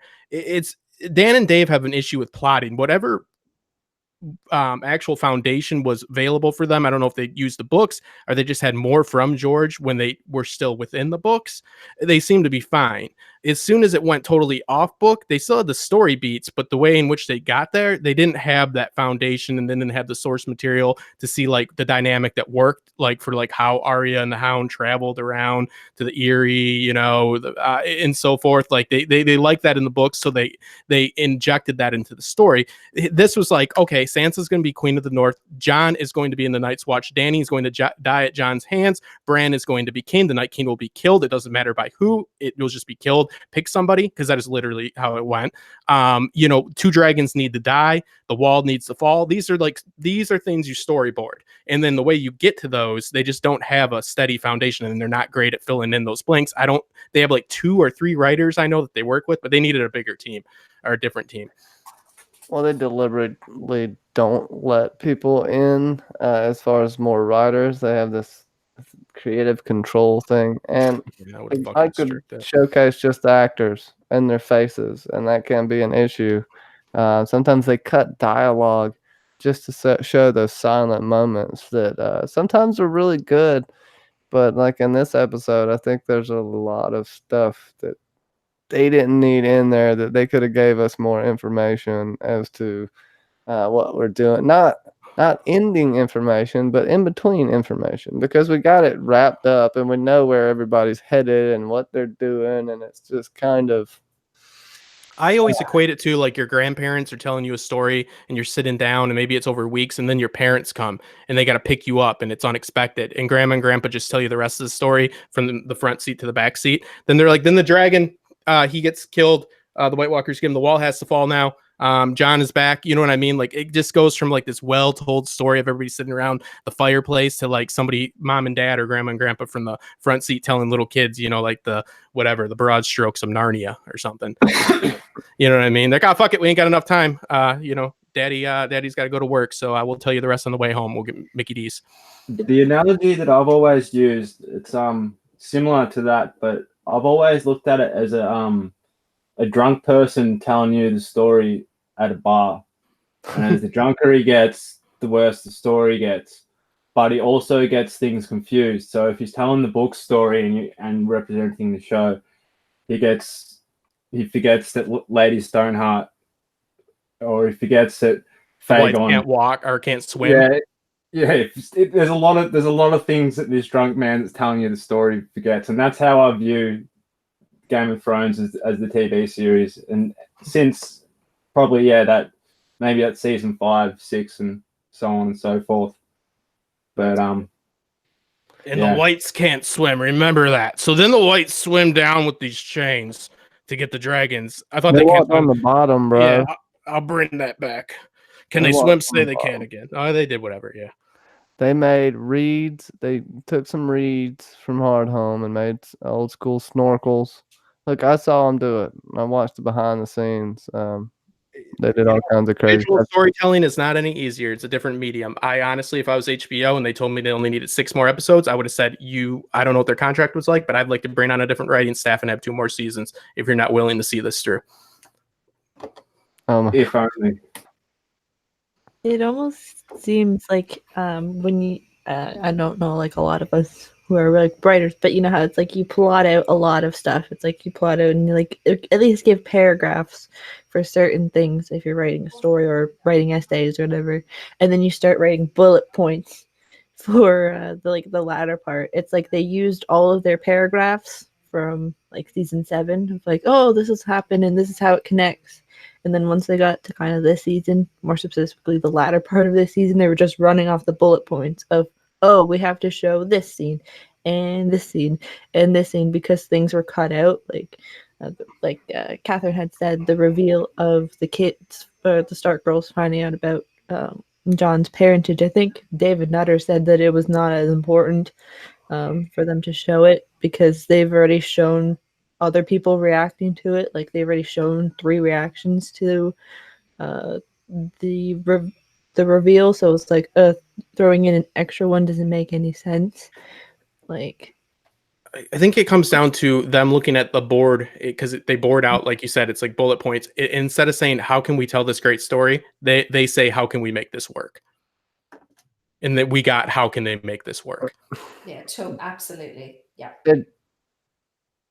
They just want to wrap up and get to Star Wars and do whatever the hell they're going to do with that. I'll tell you, the first 1.5 is going to be good.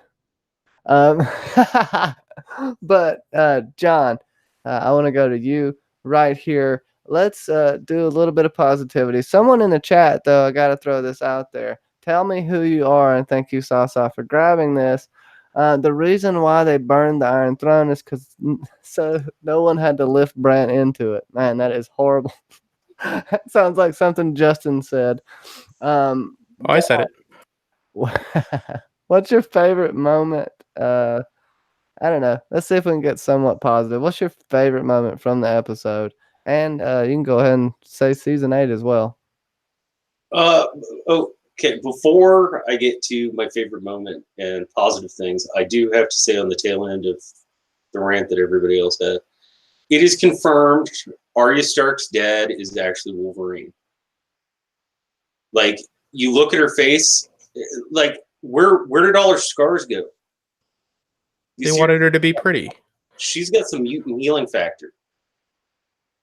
She's a hero. Everybody was wearing makeup, including Gendry. Did you see the thick foundation on that dude? Everybody wears a little makeup, Johnny. So fierce. Wasn't a little. I don't know, man. I like my theory. That's my tinfoil for the day. Arya's dad is actually Wolverine.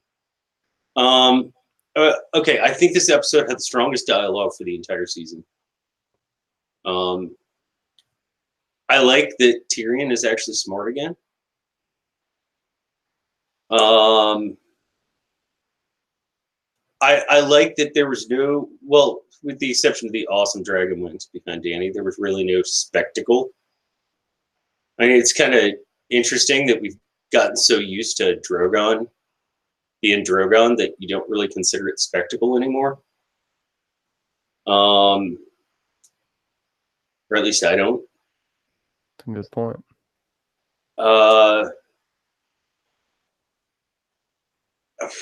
I agree. This whole season and this episode did feel rushed, but I think there was payoff.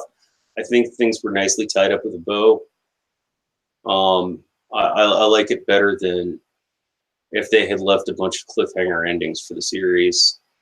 You know, especially for the casual viewer. It feels like a good ending. It feels like a, 5 acts good ending to the play. So I think they got that right. I think for people who are more into it, it could be disappointing, and it definitely felt rushed.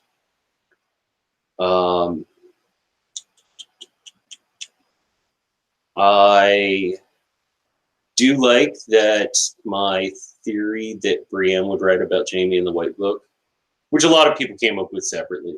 But I did like that. Because the Hound is illiterate.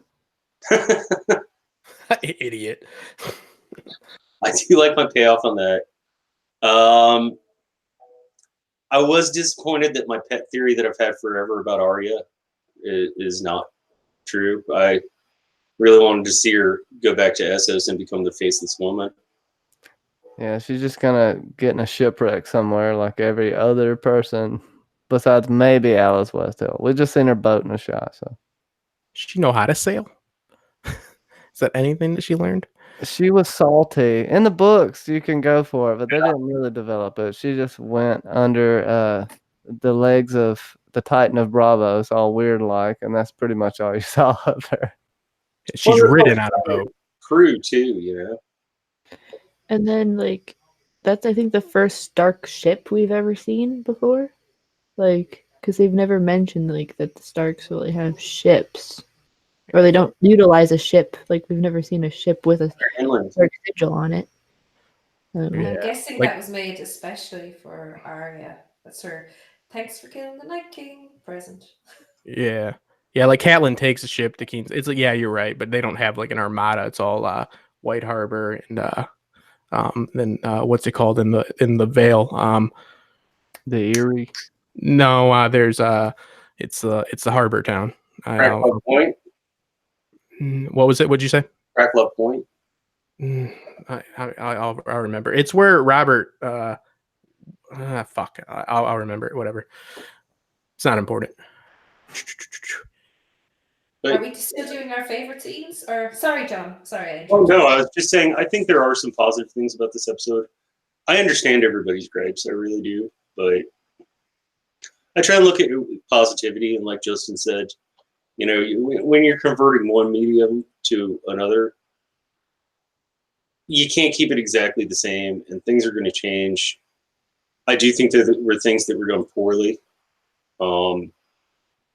but I think overall, for me, this was a relatively strong episode.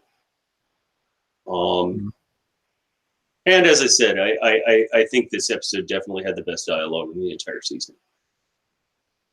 This episode?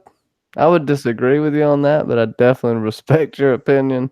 And I'm laughing at something in the chat. These people are crazy, man. I agree. I'm halfway with him because we did get some of the best. It's just it hinders it because it's like did they earn it? Like the moments with Tyrion at the end, the moments with Arya, a surprising amount of joy and empathy I have for that serial killer Arya that I've been saying should have been killed so many seasons ago. A lot came from her, but yeah, it was visually pleasing, and they got the big points across. A little bit the desired to leave,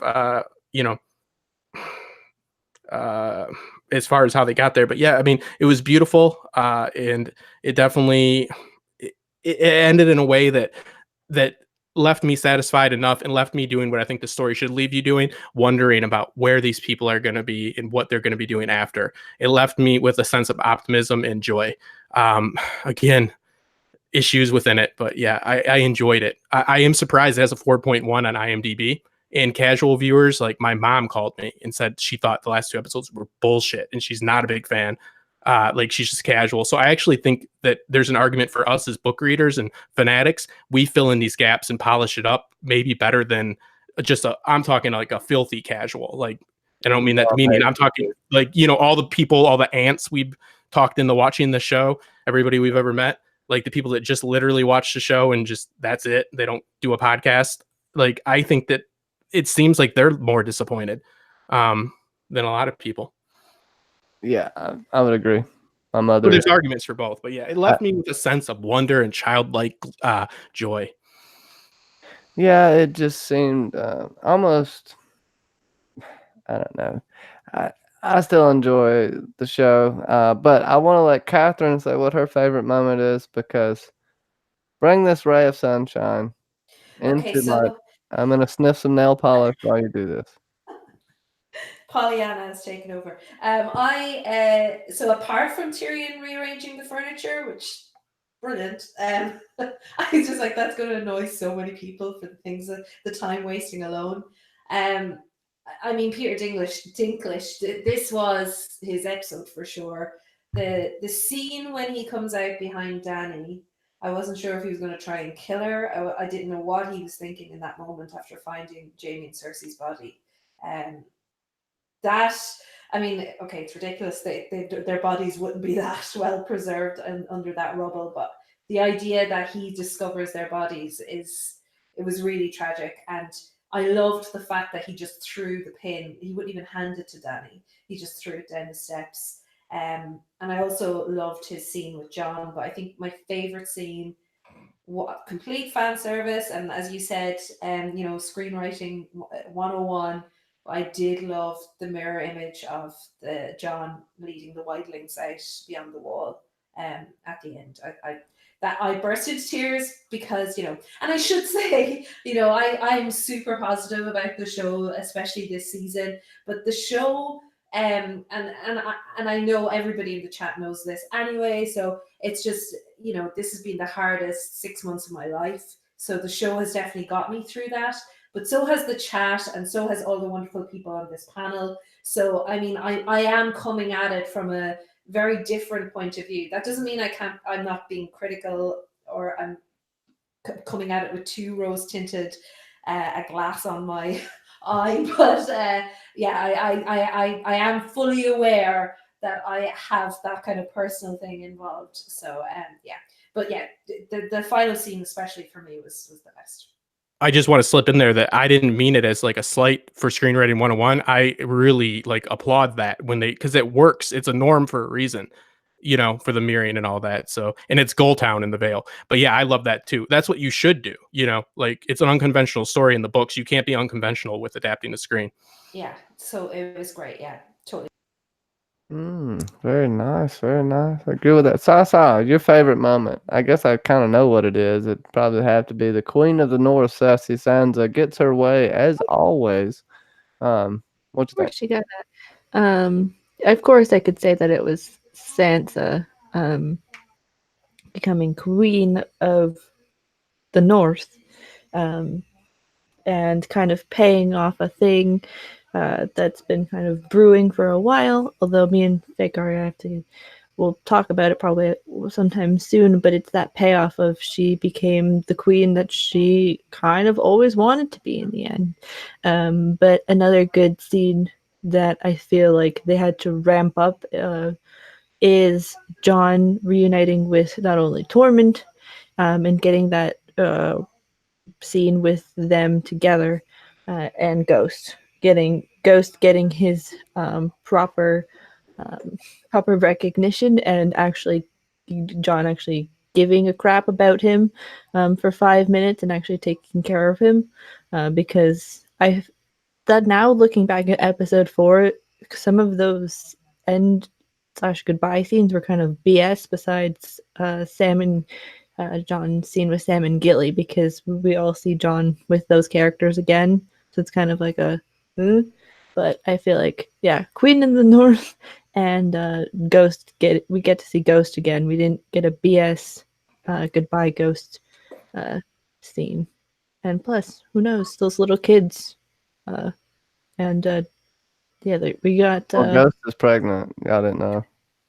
yeah, and yeah, there's some good. because Rhaegal's dead. And Rhaegal's dead. But I also liked how they mirrored a lot of the three, like I should say, non-crippled Starks, and them on their final beginning of their next journeys, with like Sansa and Arya and Jon, and how like they're going to lead people moving forward, kind of thing. That's what I liked about it, and of course, Queen Sansa. Everybody didn't like it before, but yeah, Queen in the North. Sansa. Say it. Go ahead. Go ahead. I see you, Justin. Do it. No, who's the better king, Ivar the Boneless or Bran? Definitely Bran. Yeah, Ivar is the worst thing to ever hit TV. So he just walks now. They're like, oh, that's inconvenient to have him be handicapped. Have him walk. If you want a Dany type ending for Westeros, you go with Ivar. But if you want like peace and prosper and no conflicts at all, you go with Bran.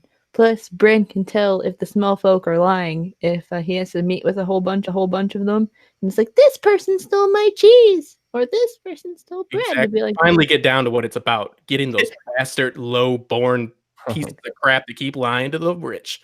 Let's kill them. This is why we love Sasa. She just tells it like it is. that's what She it'll gets shit do. done. I'm a Sansa. I love Sansa's scene. I was even like, the costumes are beautiful. I was geeking out. I was loving it. I was actually complimenting Sasa here, like, Mackenzie. This is like she's always got her eye on those common people. Yeah, they'll come up to him and be like, well, this person stole this, and then this person did this. It'll be like a kind of a mirroring of like, oh, do I have to deal with this again? Like when he was younger and he was like 10 years old and he was having to deal with people in Winterfell. They'll just be on an amplified scale of be like, no, actually, you two are both in the wrong. Now go away, like that kind of thing. Bronn will just be next to him smashing walnuts, like a moron. Plus, they're just common people. He can probably just ward them, and there's no moral repercussions. Just mind rape. It's just mind rape. That's all it is. Night. Well, smear campaign. He ate Jojen's brains. I believe he did. Do you want really a king that eats brains? What about Hodor? Was it worth it? I like Jojen paste. It gets you high. Night. Just favorite moment from this. I don't know if favorite's the right word, but the scene that kind of hit me in the feels the most was Drogon nudging Dany, trying to get Dany to hop up. That got me, and then like the whole burning of the throne afterwards was pretty cool. I thought for a second Jon was about to cop a good roasting,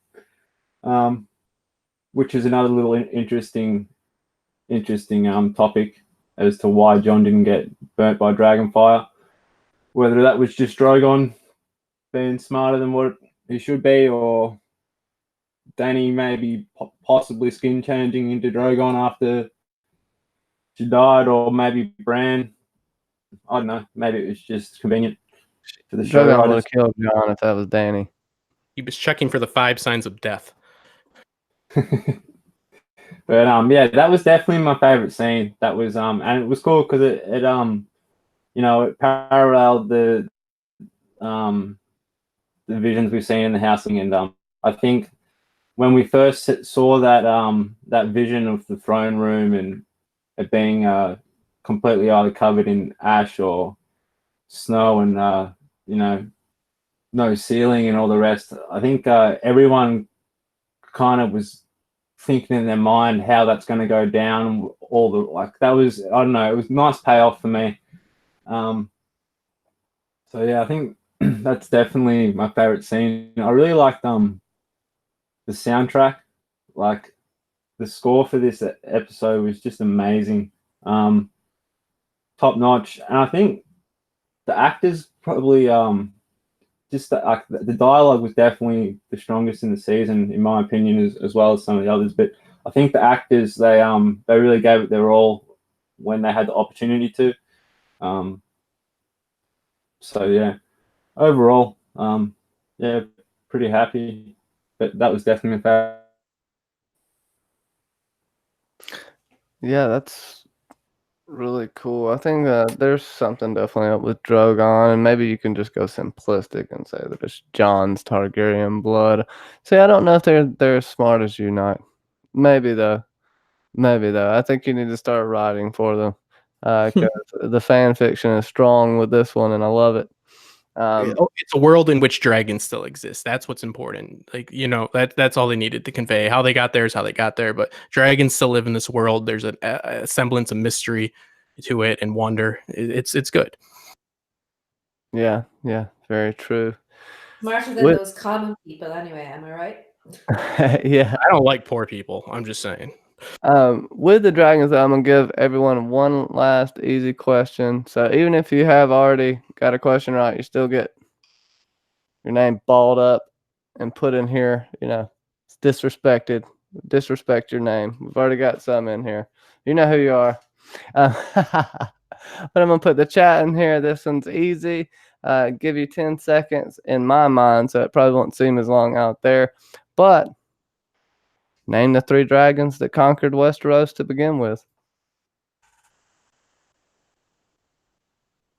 Johnny, did you give us your favorite parts from the episode or parts you liked from the episode? What'd you call me? Called you Johnny.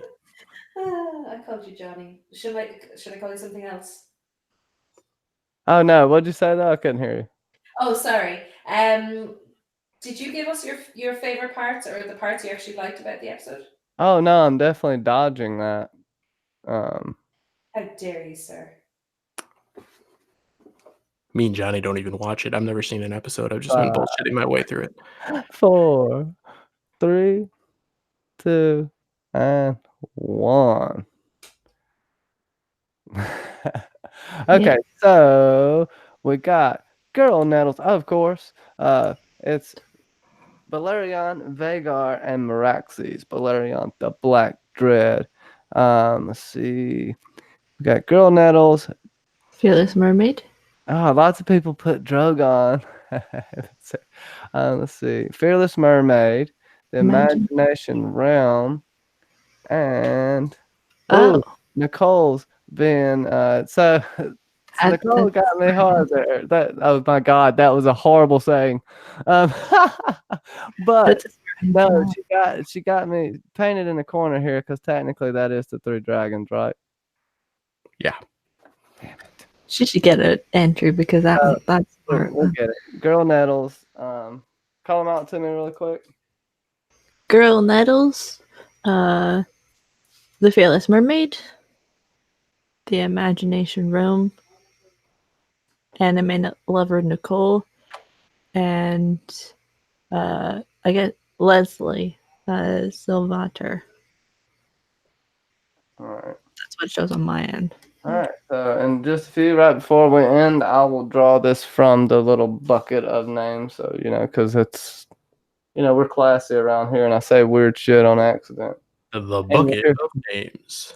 Yeah, you hear the dyslexia come out every now and then too, so don't worry about it. But yes. I will give, I guess my favorite moment here was, man, it's hard to say. It's really hard to pick one, but I guess the scenery. I did like the harpy imagery behind Dany and just the feel. I actually did like the feel when Arya's walking behind John, just basically shadowing him. That was a good feel, even though nothing really ever came of that long, foreboding walk. I still did like that part. Drogon was pretty cool in his actions. Yeah, a little smarter than normal, but I never thought he would kill John.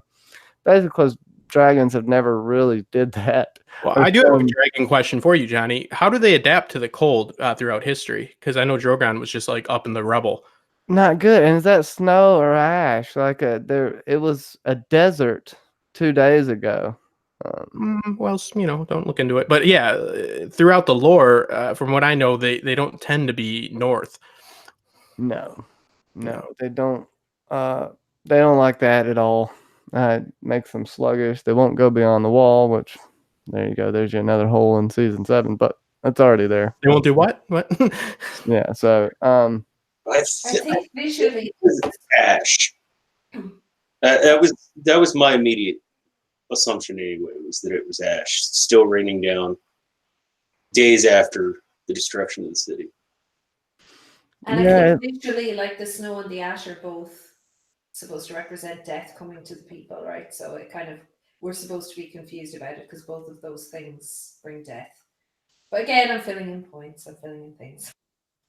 Well, they say it's a few weeks that pass when it's all sunny, right? Like they said that they referenced the time only watched it once, but Tyrion mentions it was been a few weeks, or Jon, that they were locked up. Again, why does Grey Worm have power over the capital? I don't understand, but anyways. I was wondering about that as well, because Dany kind of makes him commander-in-chief, so I guess for the Dothraki at least, and he becomes a pseudo-Khal, like who's keeping control of, are the Unsullied policing the Dothraki with the, I mean, there can't be very many small folk left in King's Landing without having to be terrorized.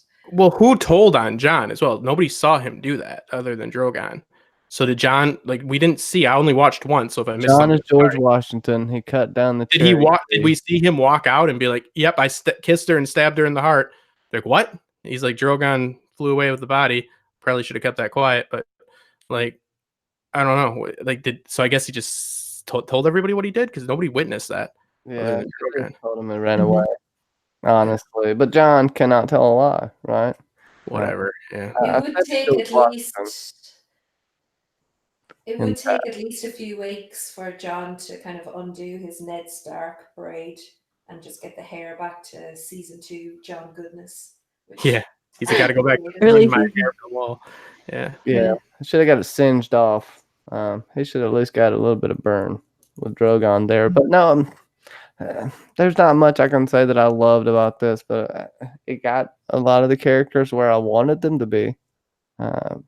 Whether that's for good or for bad. Do y'all have any final last thoughts about it? We've been going about 2 hours. Can I just ask, how did everybody feel about the Song of Ice and Fire book? Because we didn't mention it. I called it during the episode like everybody else, so it made me feel good because I'm fucking pompous.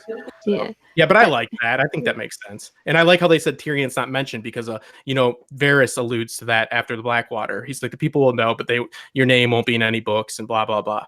So. Also, sorry, Mackenzie. You might have brought to bring up this point, but I think it's because Tyrion has the most chapters throughout the entire book series. I think he has the most POVs, so I think that was just to be like a haha, like a whole thing of like for the book readers. It's like he actually is mentioned the most in this entire book series and is connected to the most characters in the physical books. Yeah. So it's just kind of like a haha. It's just not the same damn book, and they're liars. That's plagiarism. The copyright. There's got to be a problem with that, I would say, in general. I liked well, my husband actually caught this as well. Brienne, when she's writing in the book, it still lists Tyrion as Joffrey's murderer. So I guess in the Citadel, they don't want to celebrate a Kingslayer in any way, shape, or form, or any of his good works or whatever. Any of the pivotal role that he has played. Yeah, so that's just something that he picked up on. Is Jon in the book? Because they set it up already with Sam as well. Is Jon in the book though? He's a Kingslayer and a Kinslayer. Is it still Even more gross in the cursed. Citadel, or are they still like just picking up poop all the time? Is that what's going down there? We I need don't Well, know. that's where your R plus L equals J will be important, right? That's the only reason to put John in the book, really. Like R that's plus L for equals the opposed. maesters. Well, how do they pose the story? How does the story come off? The rightful monarch was saving everybody, or the bastard that came from nothing that did everything? Because he rose through merit, even though he did have the birth claim, right? But he didn't know. So like that is the beauty of that story. So Yeah. how do they choose to tell it? If you're a monarchist, you're going to be like, he could only do that because he actually had the birthright. You know, if you're a socialist, you know, you're going to be like, hey, you know, fucking. Also, Phantom Descent, Olenna Tyrell definitely killed Joffrey. Even in the books, the hairnet. Well, the hairnet in the books and the necklace. Such a risky plan. That She could have not worked. adjust it. And they explain it a little well in the books. Anyways, I don't know why I'm getting off topic. Really quick before I let y'all do any more talking, I'm gonna do this really quick and give away this whatever. See, look, I got a bunch of fake pills in my mortar and pestle. I'm gonna pull them out with this weird little tool. It looks like a pipe. I know this is really dumb, but do y'all want this book or not? Tell me what you want in the chat. No, I'm gonna give it to y'all. Here's the book. Hand done, and of course I'll hold it upside down. Got a little weird lid on there. Charms, handmade by Bobby. Check it out, and definitely PM me. My social media is in the descriptions below, and we'll see if this works or if I just look dumb. Look in there, all the little ones. It's crazy. It looks like an opium dems. Fucking Jesus. It is. I probably can't even get a. Trying to, Opium cat swallow. I can't even get nothing in there, y'all. Oh, there's one. might as well Okay, be using there a it is. needle. It's probably gonna be someone that makes everybody mad, right? Are we getting decimated here? Is That's this... usually how it is. Oh my god, is a little wheelchair going to fall out of that? Estimated or devastated? Decimate. That's what is it? Decimation, where the in Romans, where they kill it one out of every. Yeah. 10? Okay, Yeah. thank you for using the word properly. Yeah. Linda Smith. A lot of people don't. Linda Smith still out there. Linda Smith. Linda Smith. Yay, Linda! Wow. Congratulations. 094. 094. Linda Smith, you got bingo. All right. Really quick. One more for the chakra bottle. Are you giving this all away at Con of Thrones? Or no? I'm probably going to mail some of it, but it just depends if people are there or not. Well, when you see me, I'm going to try to get the sword through security, so I'll give it to you if you can. That'd be awesome. I'll show you how to use it. I will kill you, dude. All right. One more. This is for the chakra bottle. Weird name. Hopefully it's not let's see who it is. Oh, Jenny of Coldstones. Jenny of Coldstones. Are you still here? Jenny, come back. Come on. Jenny of Coldstones. You just won the chakra bottle. All right. So that's awesome. PM me. I hope you're out there. And if not, all our friends. Hey, Linda Smith. The book is yours, Linda Smith. And yeah, Jenny, yeah. Okay, congratulations. Hey, I know I mucked it up in the beginning by not being a proper host. I kind of screwed this show up, but I thank y'all for hanging in there with me. Let's get back into it. This weird mess, I use this little bowl. I look weird doing it. So make fun of me, do what you want. Say something about the show. Let's do it. Justin, what do you got, son? Nothing. Thanks for having me on and last minute. But yeah, I got some videos coming out. I got stuff to say. Also, Westworld Season 3, they made sure to drop the trailer. They got my man right here. I think I saw Jesse Pinkerman up in that shit. Have you seen the new trailer? So we got Westworld stuff coming out. And I'm going to be taking a look at the last season and kind of dissecting it in what I think in a constructive way. Saying I think this was an issue and this is what they're getting at, and it could go this way, it could go that way, kind of how I always do things. A little bit of screenwriting, a little bit of my pompous attitude. Come on and subscribe. Follow me on MapQuest. Thanks for having me on. Nice meeting everybody. Yeah, I feel like I froze a little bit there, but I feel like Bubba Husky and I think Julian89 were saying this already before when Pinkerman was cast. He's an anti-corporate activist, and it kind of almost seems that way. We'll see what happens with it, and we may be even being tricked to being in Future World and get all pissed off later. So who knows? We'll all be miserable. Catherine Cronin. Can you tell people, while I get the high little Peter Brady voice going, can you tell people where to find you at? And is there any PSAs that you would like to give anyone? I should have said hello to the wonderful Claire Gray, who is my house polished mate. She was in the chat earlier on. So hi Claire. My apologies for not saying hello. But yeah, you can join Claire and myself and Lisa on Saturday on my channel. If you click my icon in the chat, you'll see it. And yeah, I'll be over on my Catherine Cronin channel on Saturdays. And if you're obsessed with nail polish, which I'm bit by bit, I'm slowly clawing into Mackenzie's mind, you can join me over on Mrs. Cronall. So yeah, thank you, Catherine Harding. But thank you so much for having me on. It was so nice to meet Justin and Knight and John. And thanks for having me on, Johnny, and putting up with my Pollyanna ways. It's a pleasure to always have you on. You're very insightful, and come on, gotta love that voice.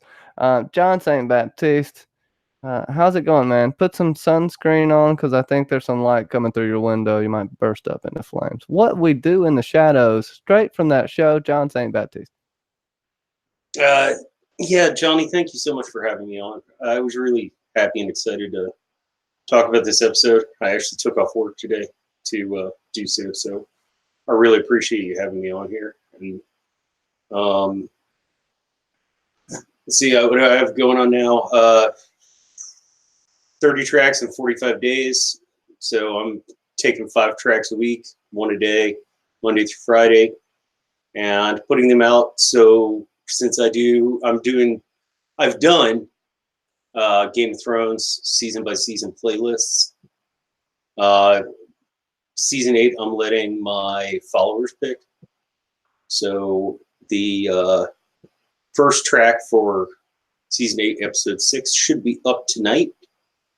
And I curate music, talk about it.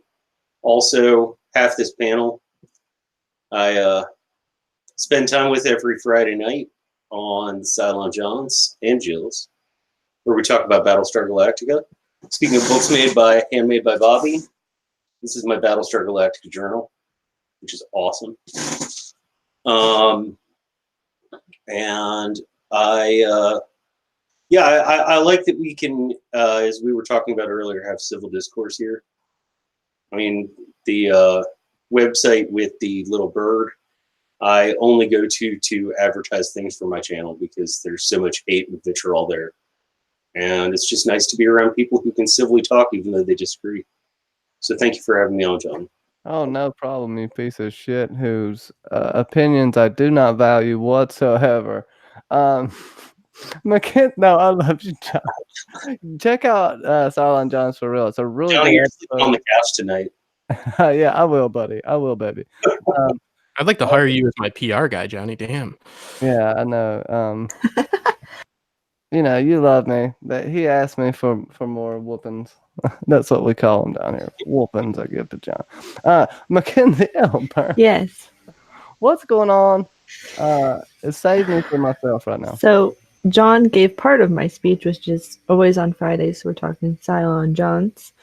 But on Wednesday, we will be doing the final episode club of an actual episode for Game of Thrones. Been a long time coming. It'll be a really good one. Probably some of the people here today will probably be on it. I don't know, but we'll have fun with that. I'll be doing I have to catch up on it. Sorry for the background noise, but some inspired looks. Sansa Stark will be the first one. Because, represent Queen Sansa.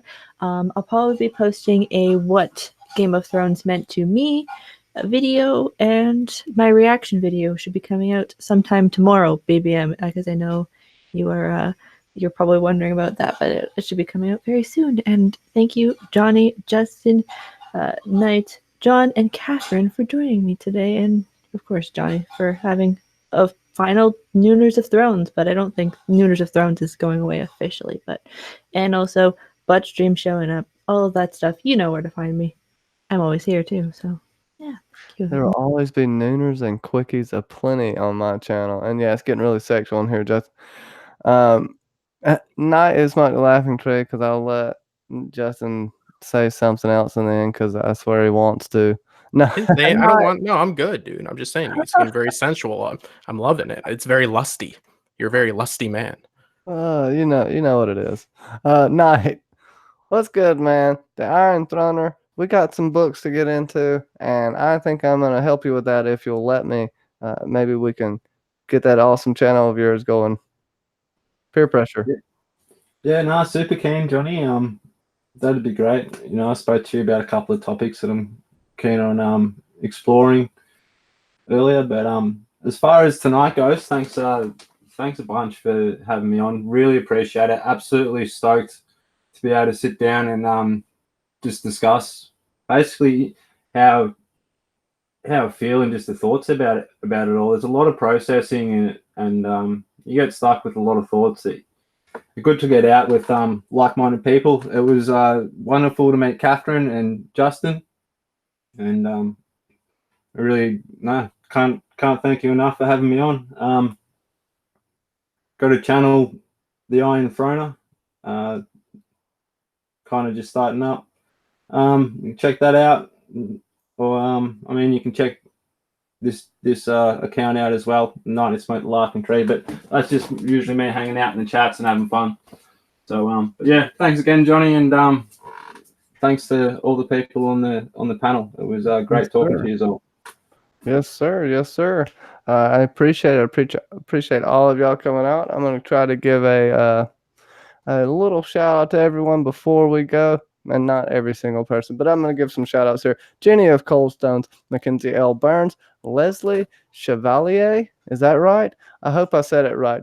Peter Griffin, the Fearless Mermaid, Fandom D Saint, the Funko King, John St. Baptiste, of course, Linda Smith. Congratulations, Linda and Jenny. Let's see who else we got in here. Sonny Frank, Peter Griffin, Attila Angel, the one true David Adams, Linda R. So many great peeps. Dornish Dan, all of my patrons, y'all are fantastic. Matter of fact, patrons, you'll be getting 2 movie reviews this week and another video that'll be a surprise. Be on the lookout for the Game of Thrones roast coming out as per request of Steve York, who was also in the chat. Zeta Alpha, thank you so much for coming out. Anime lover Nicole, definitely love you guys. Danny McKay, all you awesome peeps. So many people in the chat. And with that, we'll give you finger guns. I might can get some out of Justin. Finger guns. Pew, pew, pew, pew. Taking all my Patreons out for ice cream. Remember, guys. Thank you. Oh, yeah. Go out for ice cream with Justin. Lactose intolerant. I do it for you. He's a beautiful, beautiful man. Just look into those deep eyes. Looking up at you all the time. Okay. Pew, pew. Peace, y'all.